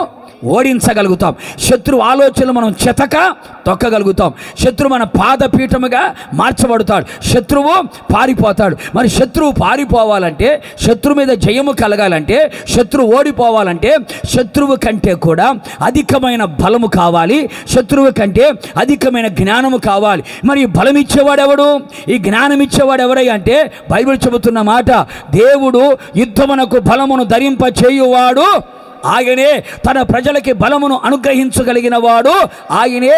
ఇశ్రాయేలు దేవుడే తన ప్రజలకి బల పరాక్రమములను అనుగ్రహించును. ఆశ్చర్యకరుడు, ఆయన ఆలోచనకర్త, ఆయన బలవంతుడైన దేవుడు, ఆయన పరాక్రమశాలి, ఆయన బలము కలిగిన దేవుడు గనుక ఆయన దగ్గరకు వచ్చి, ప్రభువా నీ బలము నాకు కావాలయ్యా, నీ బలముతో నన్ను నింపవయ్యా అని అడగగలిగితే దేవుడు మనకు బలమునిస్తాడు. కూడా చప్పలు గట్టిగా, దేవుడు మనకు బలమునిస్తాడు. అందుకనే ప్రభువు దగ్గరికి వచ్చి, ప్రభువా నాకు జ్ఞానము కావాలయ్యా, సాతాను జ్ఞానము కలిగి ఉన్నాడు, ఆ జ్ఞానము చేత నా కుటుంబాన్ని నాశనం చేస్తున్నాడయ్యా, నా కుటుంబంలో సమాధానం లేకుండా చేస్తున్నాడు, శరీరంలో ఆరోగ్యం లేకుండా చేస్తున్నాడు, ఏ పని తలపెట్టినా ఆ పనిలో విఫలమైపోతున్నాను. అందుకని శత్రువు యొక్క ఆలోచనలన్నీ కూడా నేను తిరగగొట్టాలంటే వానికి మించిన జ్ఞానము నాకు కావాలి. ఆ జ్ఞానం ఇవ్వాలంటే ఎవరు ఇవ్వాలి? యేసుక్రీస్తు ఇవ్వాలి. ఎందుకయ్యా అంటే బుద్ధి జ్ఞానము ఆయన యందే గుప్తమై ఉన్నాయి. ఆయన అధిక జ్ఞానము కలిగిన వాడు, పైనుండి వచ్చే జ్ఞానము అని రాయబడింది. అందుకే జ్ఞానము కావాలి, బలము కావాలి. ఈ జ్ఞానము బలం ఎక్కడుందో తెలుసా అండి? బైబిల్ చెబుతున్న మాట, యెహోవా ఆత్మ జ్ఞాన వివేకములకు ఆధారమగు ఆత్మ. యెహోవా ఆత్మ ఆలోచన బలమునకు ఆధారమగు ఆత్మ. అంటే ఒక వ్యక్తి దేవుని యొక్క ఆత్మ చేత నింపబడినప్పుడు, పరిశుద్ధాత్మతో నింపబడినప్పుడు, ఆ పరిశుద్ధాత్మ మనలో ఉన్నప్పుడు, మనతో ఉన్నటువంటి ఆ పరిశుద్ధాత్మ ద్వారా మనం ఏం పొందుతామయ్యా అంటే శక్తిని పొందగలుగుతాం. ఆ పరిశుద్ధాత్మ ద్వారా ఏం పొందుతామయ్యా అంటే జ్ఞానమును పొందగలుగుతాం. ఆ బలము, ఆ జ్ఞానం పరిశుద్ధాత్మ ద్వారా మనకు అనుగ్రహించబడుతుంది కనుక ఆ పరిశుద్ధాత్మ శక్తితో శత్రువుని మనం ఓడించగలుగుతాం. కూడా చప్పటి గట్టిగాను. ప్రతి సేవకుడు పరిశుద్ధాత్మ చేత నింపబడి ఉండాలి. ప్రతి విశ్వాసి పరిశుద్ధాత్మతో నింపబడాలి. ప్రతి సంఘం పరిశుద్ధాత్మతో నింపబడాలి. ఎందుకయ్యా అంటే పరిశుద్ధాత్ముడే జ్ఞానం ఇచ్చువాడు, పరిశుద్ధాత్ముడే బలం ఇచ్చువాడు. అందుకనే దావీదు జీవితంలో అయినా, సంసోను జీవితంలో అయినా, వారి జీవితంలో ఎదురైన ఎలుగుబంటులైనా, అలాగే గొల్యాతైనా, అలాగే సింహమైనా, 1000 మంది జనాలైనా, ఏదైనా సరే పరిశుద్ధాత్మ వారి మీదికి వచ్చినప్పుడు, బలముగా వచ్చినప్పుడు ఆ బలమైన అభిషేకము చేత సింహాన్ని చీల్చగలిగారు, ఎలుగుబంటిని చీల్చగలిగారు, గొల్యాతును పడగొట్టగలిగారు. మేక పిల్లను చీల్చినట్టుగా సంసోను సింహాన్ని ఏం చేశాడంట? చీల్చివేశాడు. 1000 మందిని ఒక గాడిద పచ్చి దవడ ఎముక తీసుకొని లేపేయగలిగాడు. AK-47 కాదు, ఒక గాడిద పచ్చి దవడ ఎముక తీసుకుని 1000 మందిని చంపాడు. సినిమా కాదు ఇది, రీల్ కాదు, రియల్. ఇంత బలం ఎక్కడిది? సంసోను, ఇంత బలం ఎక్కడిది? ఆత్మ బలముగా నా మీదకి దిగి వచ్చింది. కూడా చప్పటి గట్టిగాను. యేసుక్రీస్తు అంటాడు, పరిశుద్ధాత్మ మీ మీదకి వచ్చినప్పుడు మీరేం పొందుతారు? శక్తిని పొందగలుగుతారు. ఆ శక్తి మనకు కావాలి. ఈరోజు శత్రువు చేతిలో నీ కుటుంబం ఓడిపోతుంది, నీ పిల్లలు ఓడిపోతున్నారు, నీ వ్యాపారం ఓడిపోతుంది, నీ కుటుంబాన్ని కట్టుకునే విషయంలో ఓడిపోతున్నావు, నీ పరిచర్య ఓడిపోతుంది, నీ సంఘం ఓడిపోతుంది. ఎక్కడికి వెళ్ళినా సక్సెస్ నీ జీవితంలో చూడలేకపోతున్నావే, విజయాన్ని చూడలేకపోతున్నావే, అపజయాల పాటలో నడిపించబడుతున్నావు. కారణం ఏంటి? ఎందుకు తెలుసా? శత్రువుని మీద వేస్తున్న అగ్ని బాణాలు తట్టుకోలేకపోతున్నావు, వారిని ఎదిరించలేకపోతున్నావు, వారిని పోరాడలేకపోతున్నావు, అందుకే ఓడిపోతున్నావు. అందుకే శరీరంలో ఆరోగ్యము లేదు, మనస్సులో నెమ్మది లేదు, కుటుంబంలో సమాధానము లేదు, చేయుచున్న పనుల్లో దీవెన లేదు, ఎంత ప్రయాసపడినా సంఘములో ఆశీర్వాదము లేదు, పరిచర్యలో దీవెన లేదు, విస్తరణ లేదు, అభివృద్ధి లేదు, ఏ ఎదుగు బొదుగు లేకుండా కనబడుతున్నావు. కారణం ఏంటి? శత్రువు మీద జయము లేకుండా పోతుంది. అందుకే సన్నగిలిపోతున్నావు, అందుకే అయిపోతున్నావు, అందుకే కృంగిపోతున్నావు, అందుకే నలిగిపోతున్నావు, అందుకే తిరిగి లేవలేకపోతున్నావు. అందుకే ఈ రాత్రి శత్రువులను జయించడానికి మనకు సహాయం కావాలి. ఆ సహాయం పరిశుద్ధాత్ముడు మనకు అనుగ్రహించునుగాక, పరిశుద్ధాత్ముడు మనకు అనుగ్రహించునుగాక. నీ బలహీనతల్లో నీకు బలం ఇవ్వగలిగిన వాడు, కృంగిపోయినప్పుడు నీ లేవనెత్తగలిగిన వాడు, సమస్యలిపోయినప్పుడు నీకు బలం ఇవ్వగలిగిన వాడు, దేవుని కృపచేత నీవు బలవంతుడిగా మార్చబడినట్లుగా, వాక్యముతో బలవంతుడిగా మార్చబడినట్లుగా, విశ్వాసముతో బలవంతుడిగా మార్చబడినట్లుగా, పరిశుద్ధాత్మతో బలవంతుడిగా మార్చబడినట్లుగా అట్టి బలమును దేవుడు మనకు దయచేయునుగాక, జ్ఞానమును దేవుడు దయచేయునుగాక. సాతాను కుయుక్తులని కూడా దైవ జ్ఞానముతో చితకతొక్కుదుముగాక. వాడు వేసే ప్రతి పన్నాగమును కూకటి వేలతో పెకిలించున్నట్లుగా దైవికమైన జ్ఞానమును పొందుదుముగాక. ఈరోజు నా జ్ఞానము లేకనే కుటుంబాన్ని కట్టుకోలేకపోతున్నావు, జ్ఞానము లేకనే చెరలోకి వెళ్ళిపోతున్నావు, జ్ఞానము లేకనే నశించిపోతున్నావు, జ్ఞానము లేకనే సంఘాన్ని కట్టుకోలేకపోతున్నావు, సేవను కట్టుకోలేకపోతున్నావు, పిల్లల్ని పెంచుకోలేకపోతున్నావు, భర్తని భార్యని సరైన మార్గములో పెంచుకోలేకపోతున్నావు. ఎందుకని? జ్ఞానము లేదు. ఏ జ్ఞానం అది? పరిశుద్ధాత్ముడు మనకిచ్చే జ్ఞానం. ఆ జ్ఞానముతోనే కట్టుకోవాలి సంఘాలని. సొంత జ్ఞానాలు కాదు, స్వబుద్ధి కాదు. ఈ రోజున ఎందుకని జీవితాలు పతనమైపోతున్నాయి? కారణం ఏంటంటే శత్రువుని జయించలేకపోతున్నావు, ఓడిపోతున్నావు, అపజయాల బాట నడిపించబడుతున్నావు, సిగ్గుతో అవమానముతో తలదించుకొని బతుకుతున్నావు. నువ్వు ఓటమి నీడలో నిలిచిపోయావా? అందుకే ఈరోజు చాలా కుటుంబాల్లో శత్రువు కార్యాలు, శత్రువు దాడి విపరీతంగా చేస్తూ ఉంది. అందుకని పిల్లలు మాట వినట్లేదు, భర్త విచ్చలవిడిగా తిరుగుతున్నారు, త్రాగుబోతులుగా, తిరుగుబోతులుగా, జూదగాళ్ళుగా మార్చబడిపోయి శత్రువు చేతుల్లో బానిసలుగా మార్చబడిపోయారు. కుటుంబాలు అక్రమ కార్యక్రమాలు ఎక్కువైపోయాయి, మోసకరమైన పరిస్థితులు ఎక్కువైపోయాయి. భర్తను మోసం చేసేవాళ్ళు, భార్యను మోసం చేసేవాళ్ళు, పిల్లల్ని మోసం చేసేవాళ్ళు, తల్లిదండ్రులను మోసం చేస్తూ మోసములోనే బతుకుతున్న వాళ్ళు ఎంతమంది ఉన్నారు? శత్రువు మోసగాడు, వాడు మోసంలోనే పంచుతున్నాడు. ప్రార్థన చేయనివ్వట్లేదు, మందిరానికి రానివ్వట్లేదు, వాక్యం చదవనివ్వట్లేదు, ఉపవాసం ఉండనివ్వట్లేదు, దేవుని సన్నిధిలో ఉండనివ్వట్లేదు, పరిశుద్ధంగా బ్రతకనివ్వట్లేదు. ఎందుకని? శత్రువుని జీవితాన్ని ఎలా చిందర బందర చేస్తున్నాడో చూడండి. బైబిల్ మీరు చరిత్రలు చదవండి. ఇశ్రాయేలు ప్రజలు శత్రువుల చేతిలో దొరికినప్పుడు వాళ్ళు దీన స్థితికి, హీన స్థితికి వెళ్ళిపోయారట.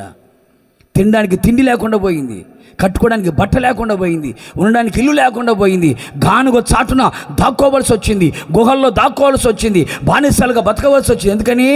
శత్రువు చేతిలోకి వెళ్ళిపోయారు. శత్రువు కాడి వారి మెడ మీద పెట్టబడింది, నడుము వంచబడిపోయింది, మెడ వంగిపోయింది, నిటారుగా నిలబడలేక నడవలేకపోతున్నారు. కారణం శత్రువు కార్యాలు.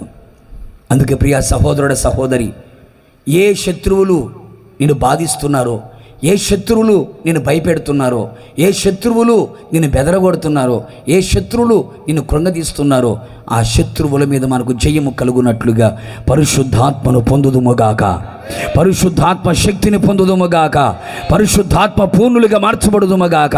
మారు మనసు పొందిన నీవు పాప క్షమాపణ నిమిత్తం బాప్తీసం పొందిన నీవు కనిపెట్టి ప్రార్థన చేసి పరిశుద్ధాత్మను పొందుకొని దేవుని ఆత్మ చేత దైవికమైన జ్ఞానాన్ని పొంది దేవుని ఆత్మ చేత బలవంతుడుగా మార్చబడిపోయి సాతాను కుయుక్తులని, సాతాని బలం మీద అధికారాన్ని పొందుకొని వాడిని కూకటి వేలతో అని పికిలించి వాడు పారిపోవునట్లుగా దేవుడు చేస్తాడు. అప్పుడు విజయం నీ సొంతమవుతుంది. జయోత్సవముతో నడిపించబడుదువుగాక, విజయోత్సవముతో నడిపించబడుదువుగాక. అందుకని శత్రువులను జయించడానికి మనకేం కావాలి? ఇది అడగాలి ప్రభుని. మనం అడగవలసిన సహాయం ఇది. ఎంతవరకు ఆరోగ్యమే పిల్లకి పెళ్లి చేయి, పిల్లలు ఇవ్వు, ఉద్యోగం కావాలి, ఇదే వ్యవహారం. ఎల్కేజీ యూకేజీ వ్యవహారాలు, ఎల్కేజీ మాటలు ఎన్ని మాట్లాడేది ఎల్కేజీ వాళ్ళు. ఇవన్నీ అడిగేది ఎల్కేజీ నర్సరీ పిల్లలు అడిగేది ఇవన్నీ. కొంచెం ఎదిగిన వాళ్ళు అడగాల్సిన మాటలు వేరుగా ఉంటాయి, వాళ్ళ ప్రార్థన వేరుగా ఉంటుంది. ఇంకా ఎల్కేజీలో నర్సరీలో కూర్చున్నట్టు అడుగుతా కూర్చుంటట. మూడో మాట చెప్పి ముగ్గిచ్చేస్తా, కొడు సభలు గట్టిగా. ఎబ్రీలకు రాసిన పత్రిక 4వ అధ్యాయం 14, 15, 16. ఎబ్రీలకు రాసిన పత్రిక 4వ అధ్యాయం. ఆకాశ మండలము గుండా వెళ్ళిన దేవుని కుమారుడైన యేసు అను గొప్ప ప్రధాన యాజకుడు మనకు ఉన్నాడు గనుక మనం ఒప్పుకొనిన దానిని గట్టిగా చేపట్టుదుము. మన ప్రధాన యాజకుడు మన బలహీనతల యందు మనతో సహా అనుభవము లేనివాడు కాడు గాని సమస్త విషయములలోనూ మన వలనే శోధింపబడినను ఆయన పాపము లేనివాడుగా ఉండెను గనుక మనము కనికరింపబడి సమయోచితమైన సహాయము కొరకు కృప పొందునట్లు ధైర్యముతో కృపాసనం యొద్దకు చేరుదుము. కొడదాం చప్పలు గట్టిగా. అపోస్తుడైన పౌలు గారు 14 పత్రికలు రాశాడు. ఆ పత్రికలో ఎబ్రీలకు ఒక పత్రిక రాశాడు. ఈ పత్రిక చాలా ప్రతిష్టమైనది, చాలా మంచి పత్రిక. ఇందులో ఒక చిన్న పారాగ్రాఫ్ కనపడుతుంది. ఇక్కడ చూడండి, ఆకాశ మండలము గుండా వెళ్ళిన దేవుని కుమారుడైన యేసు అను గొప్ప ప్రధాన యాజకుడు మనకు ఉన్నాడు. ఈ ఒక్క మాటలో ఎంత అర్థం ఉందో తెలుసండి. ఆకాశ మండలము గుండా వెళ్ళిన దేవుని కుమారుడైన యేసు అను ప్రధాన యాజకుడు ఉన్నాడు. ఆకాశ మండలం గుండా వెళ్ళడం అంటే ఏంటంటే 2000 సంవత్సరాల క్రితం యేసుక్రీస్తు ప్రభుల వారి ఈ లోకానికి వచ్చి 33.5 సంవత్సర కాలం బ్రతికి చివరి 3.5 సంవత్సర కాలం సువార్తను ప్రకటించి సర్వమానవాళి పాప పరిహారార్థమై కలువరి శిలువలో రక్తాన్ని కార్చి 3 మేకులు 5 గాయాలు 6 గంటల సేపు శిలువలో వ్రేలాడి ఆయన మరణించి సమాధులు పెట్టబడి 3వ దినాన్ని ఏం చేశాడు? తిరిగి లేచి ఆకాశ మండలముల గుండా తండ్రి దగ్గరికి వెళ్ళాడు. ప్రధాన యాజకుడు మనకు ఉన్నాడు. ఇంత అర్థం ఉంది అందులో. ఆ తర్వాత ఏమంటాడు? గనుక మనం ఒప్పుకొనిన దాన్ని గట్టిగా చేపట్టుదాం అన్నాడు. ఏం ఒప్పుకున్నాము? యేసు ప్రభువని మనం నోటితో ఒప్పుకున్నాం. ఆయన మన కొరకు సిలువలో మరణించాడని ఒప్పుకున్నాం. ఆయన రక్తములో మనకు పాప క్షమాపణ కలుగుతుందని ఒప్పుకున్నాం. ఆయన మరణాన్ని గెలిచి తిరిగి లేచాడని మనం ఒప్పుకున్నాం.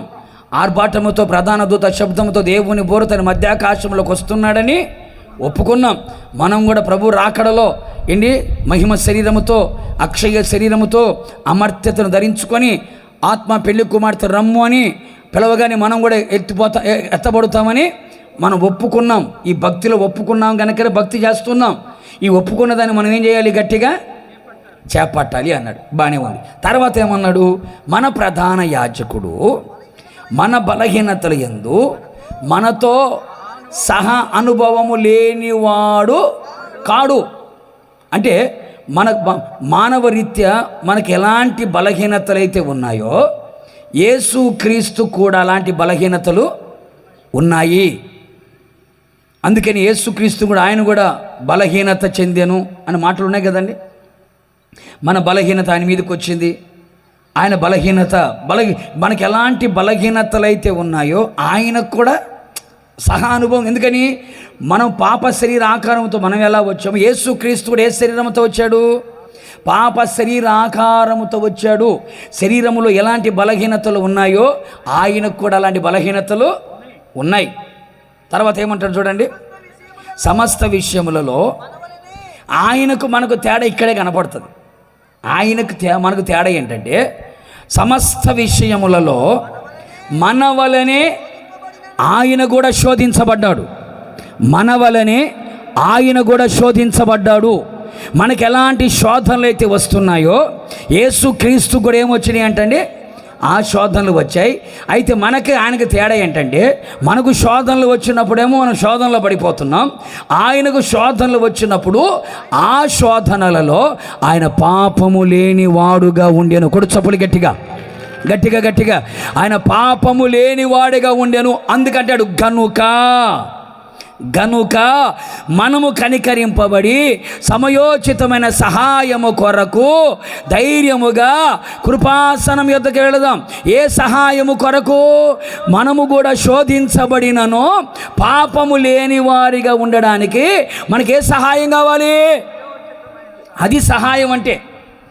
ఏ సహాయం అడగాలి అంటే, యేసు ప్రభువా, నీవు శోధించబడినప్పుడు నువ్వు పాపము లేని వాడిగా ఉన్నావు కదా, అలాగే మా జీవితంలో కూడా మాకు శోధనలు వచ్చినప్పుడు మేము కూడా పాపము లేని వారిగా ఉండాలి. మాకు ఈ సహాయము కావాలి. ఈ సహాయము కొరకే కృప పొందునట్లుగా ధైర్యముగా కృపాసనము దగ్గరికి మనం వెళ్ళాలి. యేసయ్యను మనం అడగాలి. ఎందుకని? యేసయ్య శోధించబడిన పాపము లేనివాడిగా ఉన్నాడు. ఆయన పరిశుద్ధుడిగా ఉన్నాడు. ఎందుకయ్యా అంటే, నా యేసుక్రీస్తు సుచరిత్ర కలిగిన దేవుడు.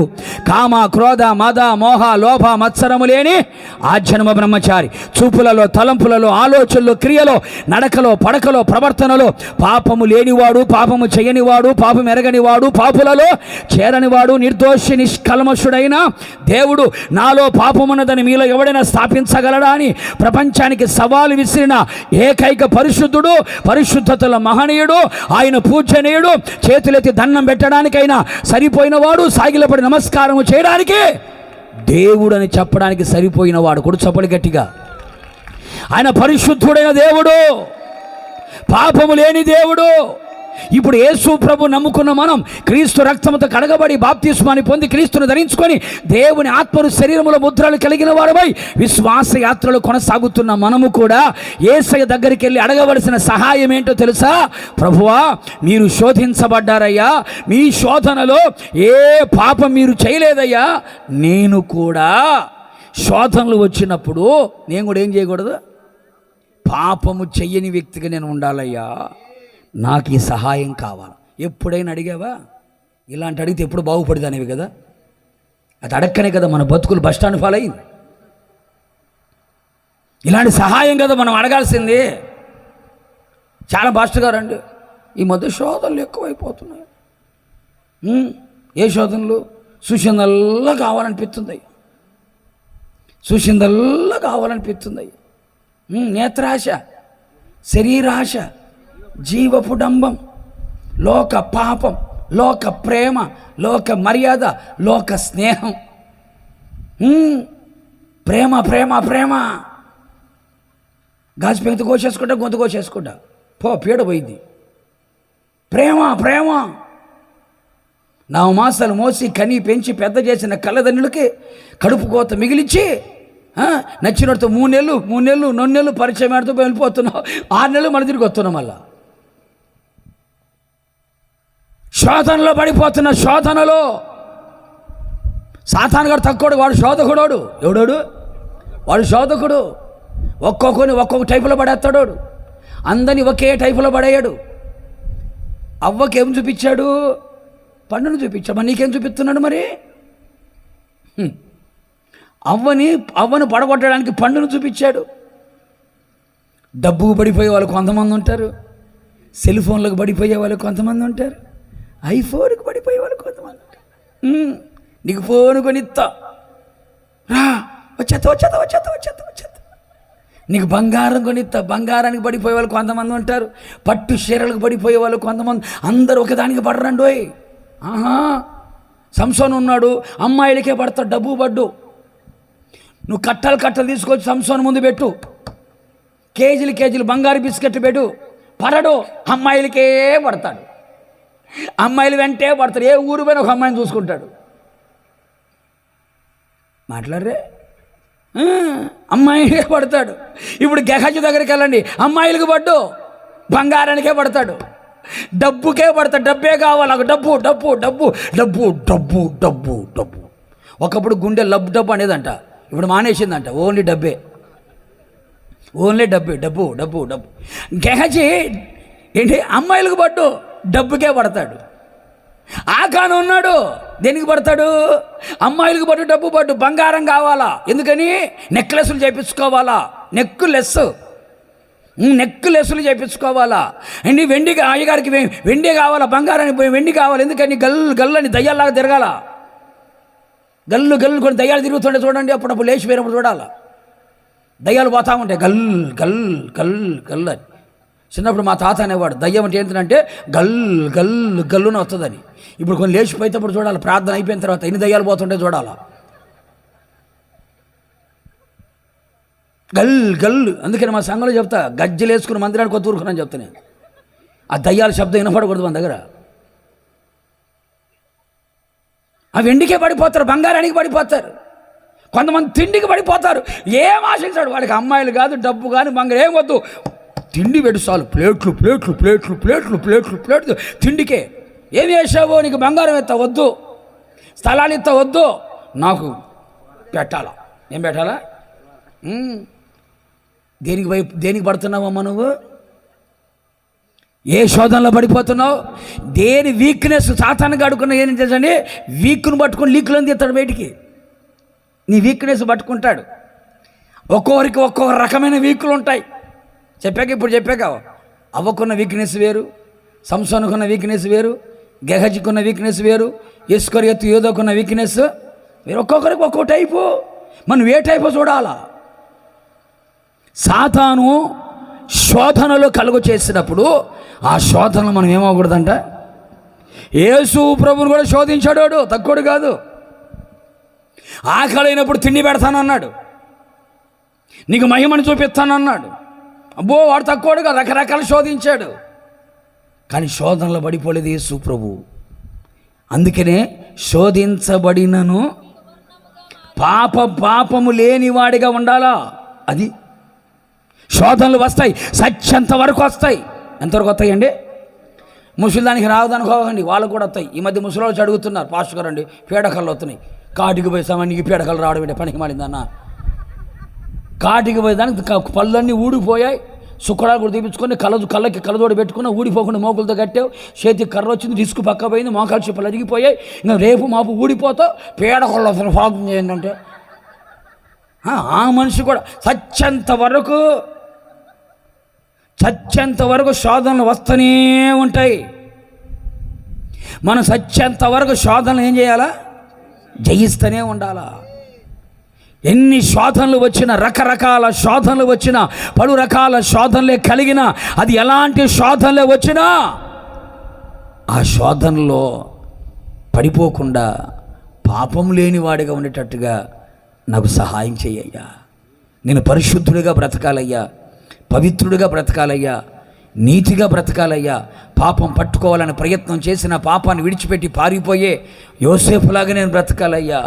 అవకాశం వచ్చినా కూడా, పాపము చేసే అవకాశం వచ్చినా కూడా, ఆ అవకాశం కొరకు వచ్చింది కదా అవకాశం అని చెప్పి పరిగెత్తకూడదయ్యా. కొంతమంది అవకాశం లేక అల్లాడుతున్నారు, కానీ అర్థమైనంత అవకాశం వచ్చినా కూడా, పాపము చేయడానికి అవకాశం వచ్చినా కూడా పాపాన్ని విడిచిపెట్టి పారిపోయిన వ్యక్తిలాగా నేను కనబడాలయ్యా అనుకోవాలి. కానీ వచ్చిన ప్రతి శోధనకు పడిపోవడం, ఇంకా శనివారం రావడం, నన్ను దిద్దుము చిన్న ప్రాయం, నన్ను ఎన్నిసార్లు దిద్దాలి? నిన్ను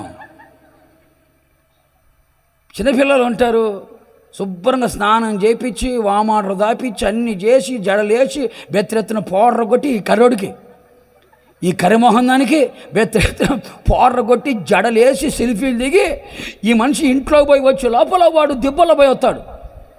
మళ్ళీ వచ్చి నన్ను దిద్దుము చిన్న ప్రాయం, నన్ను ఎన్నిసార్లు దిద్దాలి నిన్ను? దేవపాపిని, రక్షణ పొందావు, రక్తంతో కడగబడ్డావు, బాప్తీసం పొందావు, మందిరానికి వచ్చావు, మళ్ళా ఆదివారం రాగానే మళ్ళా పాపిని. ఎన్నిసార్లు? ఒకసారి మీరు అర్థం చేసుకోండి. కడగబడిన పంది మరల బురదలో పోయినట్టుగా, కుక్క వాంతి చేసుకున్న దాన్ని మరల పోయి తిన్నట్టుగా. ఎంతకాలం శోధనలలో ఏం చేయాలంట? పడిపోకుండా మనం ఏమవ్వాలంట? పరిశుద్ధముగా ఉండేట్టుగా నాకు సహాయం చేయ. 10 సార్లు రావడం, శోధనలో పడిపోయాడయ్యా, శోధనలో పడిపోయాడయ్యా అంటే అట్ట ఒక చిన్న మాట చెప్తా, గట్టి సపోలు కొట్టు, గట్టి కొట్టు. ఆ మధ్యకాలంలో నేను సేవకు వచ్చిన కొత్తలో ఒక అమ్మాయి నా దగ్గరికి వచ్చింది. భూమికి 3 అడుగులు ఉంటుంది, 3 అడుగులు ఉంటుంది ఆ మనిషి, అమ్మాయి 3 అడుగులు ఉంటుంది. నేను ఎగతాళి చేయట్లేదు, ఎవరిని ఎగతాళి చేయకూడదు, మనం దేవుని సృష్టిని మనం ఎగతాళి చేయకూడదు, సందర్భాన్ని చెప్తున్నా. భూమికి 3 అడుగులు ఉంటుంది. తీక్షణంగా చూస్తే రాత్రి నిద్ర కూడా పట్టదు, తీక్షణంగా కనుక చూస్తే మాత్రం నిద్ర పట్టదు. ఆ పళ్ళు చూశారంటే ఇంక అసలు మనం భూమికి ఇంకా మనం ట్రాక్టర్ పెట్టాల్సిన అవసరం లే, ఈ మనిషిని తీసుకెళ్ళిపోతే సరిపోయింది. ఏంది ఇంకా ముక్కును చూసామంటే ఇంకా చంద్రబాబు నాయుడు వచ్చి హెలికాప్టర్లు వచ్చినా మనం ఎక్కడ ఆపాల్సిన అవసరం లే, ఈ ముక్కు మీద ఆపితే నిలబడిపోయింది. ఏంటి ఆ కళ్ళ గుంటలు, బొగ్గ సొట్లు, భూమి బెత్తడు ఉంది. వచ్చింది నా దగ్గరికి, వచ్చింది, ఎగతాళి చేయట్లేదండి, ఎందుకు చెప్తున్నా చివరిలో చెప్తాను. వచ్చి అన్నా, శోధనలు ఎక్కువైపోతున్నాయి అన్నా. నేను కొట్టుకున్నా, ఏంటమ్మా అన్న, శోధనలు ఎక్కువైపోయినాయి అన్నా అని. ఏమైందమ్మా అన్న, కాలేజీకి వెళ్తుంటే నా వెంట సైకిల్ మీద ఒకటి పడుతున్నాడు అన్నా. వాడెంత కరువులో ఉన్నాడబ్బా అనుకున్నా నేను. అంటే గంతకు తగ్గ బొంత ఉంటుంది, వాస్తవం, అది వాస్తవం అనుకోని చెప్తున్నా. గంతకు తగ్గ బొంత ఉంటుంది, అది పక్కన పెట్టండి.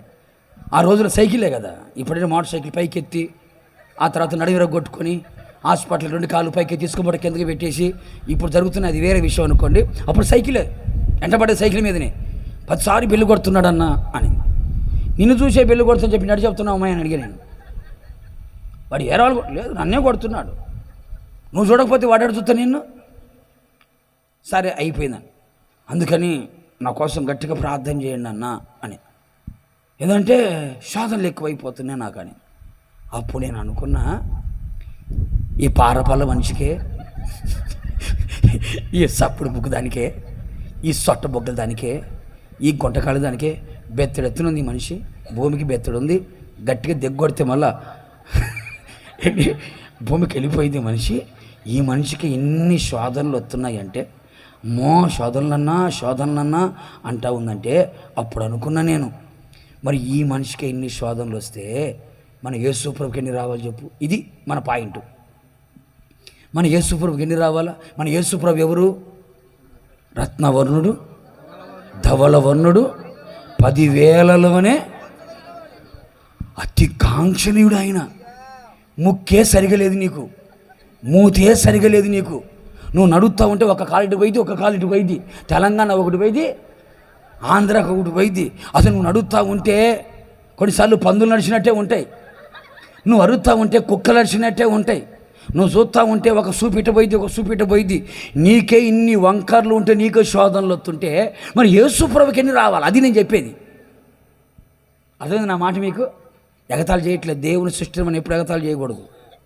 ఇప్పుడు యేసుప్రభు ఆలోచించారు. యేసుప్రభు రత్నవర్ణుడు, 10,000లో ఇంత అందగాడికే మరి ఏమి లేని మనకి ఆ తీక్షణంగా అద్దం ముందు నిలబడుకొని తదేకంగా కళ్ళు అర్పకుండా చూసావంటే నీకే సలిజ్వరం వచ్చింది. నీ ముఖాన్ని చూసుకుని నీకే సలిజ్వరం వచ్చింది, నీకు మాంతులు విరోచనాలు అవుతాయి, మనకి సెలైన్ పెట్టాలా, అవసరమైతే హార్ట్ అటాక్ కూడా రావచ్చు. అట్లా ఉంటుంది మన మొహాలు. మనకి ఏమి లేని మన మోకాలకే నాకు శోధనలు వస్తున్నాయి, నాకు లవ్ లెటర్లు వస్తున్నాయి, నాకు మెసేజ్లు పెడుతున్నారు, నాకు ఐ లవ్ యూ అంటే నవ్వొస్తుంది, మొహం కేసి కొట్టాలా అని చెప్పేసి ఎగేసుకొని పోతున్నావే నువ్వు. మరి 10,000లో అతి కాంక్షణీయుడు ఆయన, మరి ఆయనకి ఎన్ని శోధనలు రావాలా? అది నేను చెప్పేది. ఎన్ని శోధనలు అనుభవించుంటాడు ఆయన, ఎన్ని శోధనలు అనుభవించుంటాడు ఆయన. ఒక ఆడపిల్ల వచ్చి యేసయ్య పాదాల మీద పడిపోయి కన్నీళ్లు గార్చి ఆ పాదాలు ముద్దు పెట్టుకుంటా ఉంటే, ఆ వెంట్రుకలతో ఆయన పాదాలు తుడుస్తుంటే ఆమెను అమ్మా అని పిలిచిన సంస్కారవంతుడు యేసయ్య, సద్గుణ రాశి యేసయ్య. ఆయన నాకు ఒక రకంగా వాళ్ళు అనిపించింది, నిన్ను కూడా ఉపపత్నంలో ఒక ఉపపత్నం చేసుకున్నాను అన్నాడా? అనలేదే, అమ్మా అని పిలిచాడు ఆమెని. అది ఆయన పవిత్రమైన మనసు, అది పరిశుద్ధమైన మనసు. అది వ్యభిచారముతో పట్టబడిన స్త్రీ ఊరంతా ఏకమే రాళ్ళు పట్టుకొని చంపడానికి వస్తే ఆమెను కూడా ఏమని పిలిచాడు తెలుసా అండి? అమ్మా అన్నాడు. వ్యభిచారంతో ఉన్న మనిషిని ఎవరైనా అమ్మ అని పిలుస్తారండి? పేరు పెట్టి పిలుస్తారా? అసలు మర్యాద ఇస్తారా? అలాంటి వాళ్ళకు కూడా సంస్కారం ఇచ్చిన వాడు సంస్కారవంతుడు నా యేసయ్య కూడా. చబలు గట్టిగా. ఆయనకేం కలగలేదే. అందుకే ఆయన శోధించబడినను పాపము లేనివాడుగా ఉండెను. శోధన మనకులాగా శోధన రాడదనగాకండి, మనకంటే ఎక్కువ వచ్చాయనికి. ఏమి లేని మనకే ఇన్ని వస్తున్నాయి అంటే అన్ని ఉన్నోళ్ళకి ఏమవుతుంది చెప్పండి? అన్ని రకాల శోధనలు యేసయ్యకు వచ్చినా పాపము లేకుండా పరిశుద్ధుడుగా ఉన్నాడు, పవిత్రుడుగా ఉన్నాడు, నీతిమంతుడుగా ఉన్నాడు, నిర్దోషిగా ఉన్నాడు, పాపులలో చేరకుండా ఉన్నాడు. పాపిని ప్రేమించాడు కానీ పాపాన్ని ప్రేమించకుండా పరిశుద్ధుడుగా ఉన్నాడు. అందుకే పౌలు గారు అంటాడు, సమయోచితమైన సహాయం అంటే ఏమిటయ్యా అంటే, మనకు కూడా శోధనలు వస్తాయి. ఆ శోధనలు మనం ఎలా ఉండాలా? పాపము లేకుండా పరిశుద్ధులుగా బ్రతకాలి. కూడా చెప్పలు గట్టిగా. ఉద్యోగంలో ఉన్న, వ్యాపారంలో ఉన్న, పొలంలో ఉన్న, సంఘంలో ఉన్న, ఒంటరిగా ఉన్న, చీకట్లో ఉన్న, వెలుతురులో ఉన్న, 10 మందిలో ఉన్న, 100 మందిలో ఉన్న, ఎక్కడ ఉన్నా కూడా నీ పవిత్రతను కాపాడుకోవాలి, నీ పరిశుద్ధతను కాపాడుకోవాలి. పరిశుద్ధత లేకుండా ప్రభుని ఎవడు చూడలేడు. హృదయ శుద్ధి గలవారు ధన్యులు, వాళ్ళు దేవుణ్ణి చూస్తారు. ఆయన పరిశుద్ధుడు కనుక మనం కూడా పరిశుద్ధులమై ఉండాలి. ఈ పరిశుద్ధంగా బ్రతకడానికి ప్రభు దగ్గర ఏమడగాలి? మనం సహాయం అడగాల. డబ్బు లేకపోయినా పర్వాలా, తిండి లేకపోయినా పర్వాలా, ఇల్లు లేకపోయినా పర్వాలా, బట్ట లేకపోయినా పర్వాలా, ఆరోగ్యం లేకపోయినా పర్వాలా, పరిశుద్ధత లేకుండా ఉండకూడదు. ఎందుకయ్యా అంటే పరిశుద్ధత లేకుండా పరలోకానికి మనం వెళ్ళలేము. పరలోకంలో ఎవరుంటారో తెలుసండి? పరిశుద్ధులే ఉంటారు. అది పరిశుద్ధ పట్టణం. అక్కడున్న సింహాసనం పరిశుద్ధమైన సింహాసనం. అక్కడ ఉండే దేవుడు పరిశుద్ధుడైన దేవుడు. అక్కడ ఆరాధించే వాళ్ళందరూ కూడా పరిశుద్ధురని ప్రతిగానాలు చేస్తూ ఉంటారు. పరలోకములో పరిశుద్ధులు మాత్రమే ఉంటారు, పాపులకు ప్రవేశము. ఇక్కడ ఉన్నారండి ఈ కూటంలో అందరికీ ప్రవేశం ఉంది. తాగుబోతులు లేరేడా? ఉన్నారు. తిరిగిబోతులు లేరా? ఇక్కడ కూర్చొని ఉన్నారు. కొంపలు కూర్చోవాళ్ళు లేరా? అక్కడ మాటలు ఇక్కడ చెప్పి, ఇక్కడ మాటలు అక్కడ చెప్పేవాళ్ళు ఇక్కడ కూర్చోలే? పచ్చని కాపుల నిప్పులు పోసిన లేరేడా? సీరియల్ ముందు కూర్చొని గుట్టకలు మింగేవాళ్ళు లేరు? ఇక్కడ ఒక ఇల్లు అక్కడ ఇల్లు పెట్టుకొని ఉన్నవాళ్ళు లేరేడా? కూటములు అందరికీ ప్రవేశం ఉంది, కానీ పరలోకంలో మాత్రం ప్రవేశం లేదు. పరలోకంలో పరిశుద్ధులకు మాత్రమే ప్రవేశం. పరలోకంలో పరిశుద్ధులు మాత్రమే ఉంటారు. ఒడుచబులు గట్టిగా. అందుకని పరిశుద్ధ పట్టణంలోకి మనం చేరాలంటే ఈ లోకంలో మనం పరిశుద్ధులుగా ఉండడానికి మనం ప్రభు దగ్గర సహాయం తీసుకోవాలి. ఎందుకయ్యా అంటే పరిశుద్ధతను సహాయం చేయగలిగిన వాడు యేసు ఒక్కడే గనుక. ఏ భక్తుడు పరిశుద్ధతను మనకి ఇవ్వలేడు. ఏ భక్తుడు పరిశుద్ధతను ఇవ్వలేడు. పరిశుద్ధతను గురించి మాట్లాడతారే కానీ, పరిశుద్ధత గురించి చెబుతారే కానీ పరిశుద్ధతను ఇవ్వలేరు. అందుకే బైబిల్లో అనేక 66 పుస్తకాల్లో ఎంతోమంది భక్తులు ఉన్నారా? విశ్వాసం అంటే అబ్రహాం అంటాం, అవును కదండి. ప్రార్థన అనగానే ఏమని అంటాం మనం? దానియేలుని అంటాం. లేకపోతే నమ్మకస్తులు అంటే మోషే అని అంటాం, అవును కదండి. అలాగే యాజకులు అంటే అహరోను అని మాట్లాడతాం. ఒక్కొక్కరిని ఒక్కొక్క కేటగిరీ వేసేస్తాం. కానీ పరిశుద్ధుడు అంటే మాత్రం ఎవరిని ఒప్పుకోలే దేవుడు. పరిశుద్ధుడు ఎవరు ఒప్పుకున్నాడు? అందుకనే ఆయన చెప్తాడు, నా పరిశుద్ధ తైలముతో మిమ్మల్ని నేను పరిశుద్ధత విషయంలో ఆయనే పోటీ, ఆయనే సాటి. కూడా చబులు గట్టిగా. అందుకని పరిశుద్ధత విషయంలో ఏ భక్తుని మనం ఎదురుగా పెట్టుకోకూడదు. పరిశుద్ధత విషయంకి వస్తే యేసు క్రీస్తుని ఎదురుగా పెట్టుకోవాలి. కూడా చబులు గట్టిగా. విశ్వాసం అంటావా? అబ్రహాముని పెట్టుకో. నమ్మకత్వం అంటావా? మోషేని పెట్టుకో. ప్రార్థన అంటావా? దానియేలుని పెట్టుకో.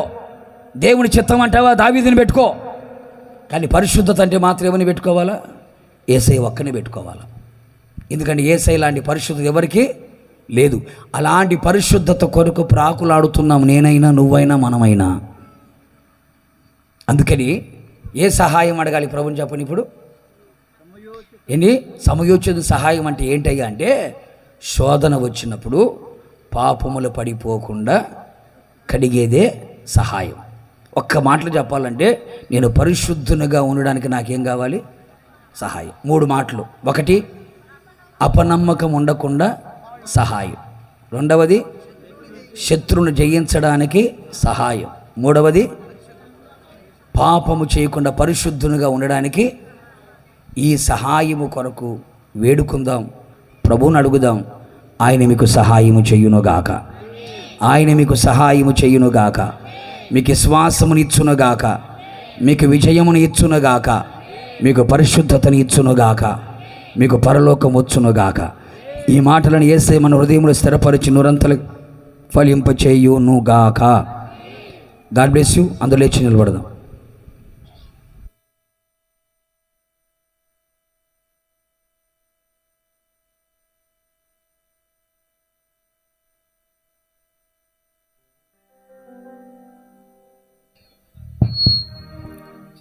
తలలో ఉంచి కండ్లు మూసుకొని విన్నటువంటి ఈ అద్భుతమైనటువంటి మాటల కొరకు దయచేసి ఎవరు ఒక్క నిమిషం ఎటు చూడొద్దు. నిజమే ప్రభా, ఇంతవరకు ఏదో భూ సంబంధమైన వాటి కొరకు మాకు సహాయం కావాలి అని ప్రార్థిస్తూనే వచ్చాం. అసలు ఏ సహాయాలు మాకు కావాలో ఈ రాత్రి నీ దాసుడి ముఖాంతరములో నుండి మాతో సూటిగా మాట్లాడిన ప్రభువా, నిజమే, ఇప్పటి నుండైనా మా ప్రార్థనలు మార్చుకునేటువంటి కృప జ్ఞానం మాకు దయచేయండి ప్రభు అని అందరూ ఒకసారి మనసారా ఈ సహాయాల కొరకు దేవుని సన్నిధిలో ప్రార్థన చేసుకుందాం నోరు తెరిచి. నా ప్రియమైన స్నేహితుడా, నిజమే, సువార్త సభల్లో మన ప్రభువే మనతో మాట్లాడుతూ వస్తున్నాడు. ఏ రీతిగా మన ఆధ్యాత్మిక జీవితాల్ని ప్రభు రాకడ కొరకు నిందారహితంగా సిద్ధపరచుకోవాలో బహు విలువైన మాటలు దేవుడు మనతో సభల్లో మాట్లాడుతున్నాడు. యేసయ్యా, నిజమే నాయన, అయ్యా నీ సన్నిధిలో విశ్వాసంలో మేము బలహీనమైపోతున్నాం కాబట్టి అయ్యా ఇదిగో విశ్వాసం విషయంలో నీ సహాయం మాకు కావాలి అని ప్రార్థన చేసుకుందాం. సోదరి సహోదరు, ఎన్నో సంవత్సరాల క్రైస్తవ చరిత్ర మనకుంది, కానీ విశ్వాసంలో నిజంగా మనం బలవంతులమయ్యామా? అమూల్యమైన విశ్వాసంలోకి మనం రాగలుగుతున్నామా? నిజమే, మన విశ్వాసం లేకుండా ఎంతకాలం ఇంకా భక్తి చేస్తే లాభమేమున్నది? ప్రభువా, విశ్వాసమునకు కర్తవు నీవే కదా యేసయ్యని అందరూ ఒక చిన్న ప్రార్థన చేసుకుందామా? నాకు ఈరోజు నుంచి విశ్వాసంలో నాకు సహాయం కావాలయ్యా. అయ్యా, శత్రువుల్ని జయించే సహాయం నాకు కావాలి. నిజమే ప్రభువా, ఈ లోకంలో మీరు మనిషి కుమారుడికి వచ్చినప్పుడు మా వలనే శోధించబడినప్పటికీ మీలో పాపములు లేకుండా పరిశుద్ధుడిగా బ్రతికారు. పరిశుద్ధత విషయంలో మాకు కూడా సహాయం కావాలయ్యా. నిజమే, శోధనలో మేము పడిపోకున్నట్లు మాకు సహాయం చేయండి అని ఓ చిన్న ప్రార్థన చేసుకుందామండి. అందరూ ప్రార్థన చేసుకుందాం. ఈ సమయంలో తామరకుల్లో దేవుని పని జరిగిస్తున్న దైవజనులు జాన్వేశ్వరయ్య గారు వచ్చి ప్రార్థన చేస్తారు, ఆశీర్వాదం ఇస్తారు. దైవజనులు ప్రార్థన ఆశీర్వాదంతో ఈ సభను మనం ముగించుకుందాం. ప్రార్థన చేసుకుందాం. దేవుడు తన యొక్క దాసులను నిలబెట్టుకుని ఎంతో స్పష్టంగా, సూటిగా, తేటగా ప్రతి ఒక్కరితో దేవునికి ఆత్మ మాట్లాడుతూ వచ్చారు. ఎలాంటి సహాయాన్ని నీవు కోరుకుంటున్నావో ఇక్కడనే నీవు తీర్మానం చేసుకుని సంయోచితమైనటువంటి సహాయం కొరకు పరిశుద్ధాత్మ దేవుని యొక్క ఆదరణ పొందినట్లుగా, సహాయం పొందినట్లుగా ఈ స్థలం నుండి మనం వెళ్ళటానికి హృదయం అంతటితో కూడా ప్రభు స్థలంలో మనం ప్రార్థన చేసుకుందాం. హృదయం అంతటితో ప్రభు పాదాలు పట్టి మనం బ్రతిమాడుకుందాం. ఈ శ్రేష్టమైన సమయం మరొక సమయం ఉంటుందో లేదో మనకు తెలియదు. ఎవరు కూడా సమయాన్ని జారుబడి వినియొద్దు. తన దాసులు బహు బలముగా వాడబట్టాను ప్రభు సహాయం చేశాడు. కేవలం నీ కొరకు, ఇక్కడ కూడొచ్చిన మనందరి కొరకైనా దేవుడు వాడుకున్నాడు. మా హృదయం అంతటితో ప్రభుత్వంలో ప్రార్థన చేసుకుందాం. మహోన్నతుడును, మహాగణుడును, పరిశుద్ధుడును, నిత్య నివాసగు ప్రియ పరలోకపు తండ్రి, నీ ఘనమైన, శ్రేష్టమైన, దివ్యమైన సమయాన్ని బట్టి నీకు వందనాలు చెల్లిస్తున్నాం. ఇగో ప్రభా, మా ప్రియులు నీ దాసులు అయ్యా విజయ్ కుమార్ గారిని మీరు నిలబెట్టుకొని ఈ ప్రాంతపు ప్రజల పట్ల అయ్యా మీరు చూపిస్తున్న గొప్ప ప్రేమను బట్టి నీకు వందనాలు చెల్లిస్తున్నాం. అయ్యా, ఈ ప్రాంత ప్రజలు దర్శించిపోట ఏ మాత్రం కూడా ఇష్టం లేక ప్రభువా, ప్రతి ఒక్కరు కూడా రక్షింపబడాలనేటువంటి ఆతృత, ఆశతో ఏర్పాటు చేసిన సభను బట్టి నీకు వందనాలు చెల్లిస్తూ ఉన్నాం. ఇగో ప్రభా, ఇంతవరకు నీకు దాసులను నీకు సిలువ చాటును మరుగుపరుచుకొని అయ్యా కూడొచ్చిన మా అందరికీ కావలసిన దివ్యమైన వర్తమానాన్ని మీరు అనుగ్రహించిన విధానం బట్టి మీకు వందనాలు చెల్లిస్తున్నాం ప్రభా. అయ్యా నీ పాదాలు పట్టుకుంటున్నాం నాయన, అయ్యా బ్రతులు మాడుకుంటున్నాం ప్రభా. నిజమే నాయన, మాకు అపనమ్మకము కలగకుండా అయ్యా నీ సహాయం కొరకు వేడుకున్నటువంటి వారుగా అయ్యా మీరు చేయమని సన్నిధిలో మేము ప్రార్థన చేస్తున్నాం. శత్రులను జయించడానికి కావలసిన సహాయము దయచేయమని సన్నిధిలో మేము ప్రార్థన చేస్తున్నాం. అతి పరిశుద్ధములుగా ఉండటానికి సమయోచితమైనటువంటి అయ్యా సహాయం మీరు అనుగ్రహించమని ప్రార్థన చేస్తూ ఉన్నాం. అయ్యా మిత్రమైనటువంటి వాక్యం వ్యర్థంగా కొట్టుకొని పోకున్నట్లుగా విశేష జాగ్రత్తతో అయ్యా ప్రతి ఒక్క హృదయంలో ఫలించడానికి మీరు సహాయం చేయండి. ఎంతమంది అయితే దూరం నుండి నీ వాక్యం వింటున్నారో వారందరి హృదయాల్లో తాకటానికి మీరు సహాయం చేసి నడిపించండి. ఈ ప్రయాస వ్యర్థం కాకుండా అయ్యా మీరే కార్యం జరిగించిన ఆయన అయ్యా మా ప్రియులు ఇంకా బలంగా మీరు వాడుకొని ఇంకా రేపు రాత్రి కాల జరగవలసినటువంటి కూడికలు కూడా మీరు నడిపిస్తారని యేసు క్రీస్తు దివ్యనామాన్ని బట్టి అడుగుచూ వేడుకుంటున్నాను తండ్రి. ఆమేన్. తండ్రి యొక్క దయ, కుమారుని యొక్క కృప, పరిశుద్ధాత్మని అన్యోన్య సహవాసము ఇప్పుడును ఎల్లప్పుడును జరుగుతున్నటువంటి సేవ పరిచర్యకును ఇంతవరకు నీ వాక్యం అందించిన దాసుకును కూడొచ్చి వినిన బిడ్డలకును ఎల్లవేళ సదా తోడైని నడిపించునుగాక. ఆమేన్. ప్రార్థించిన దైవజనులకు వందనాలు.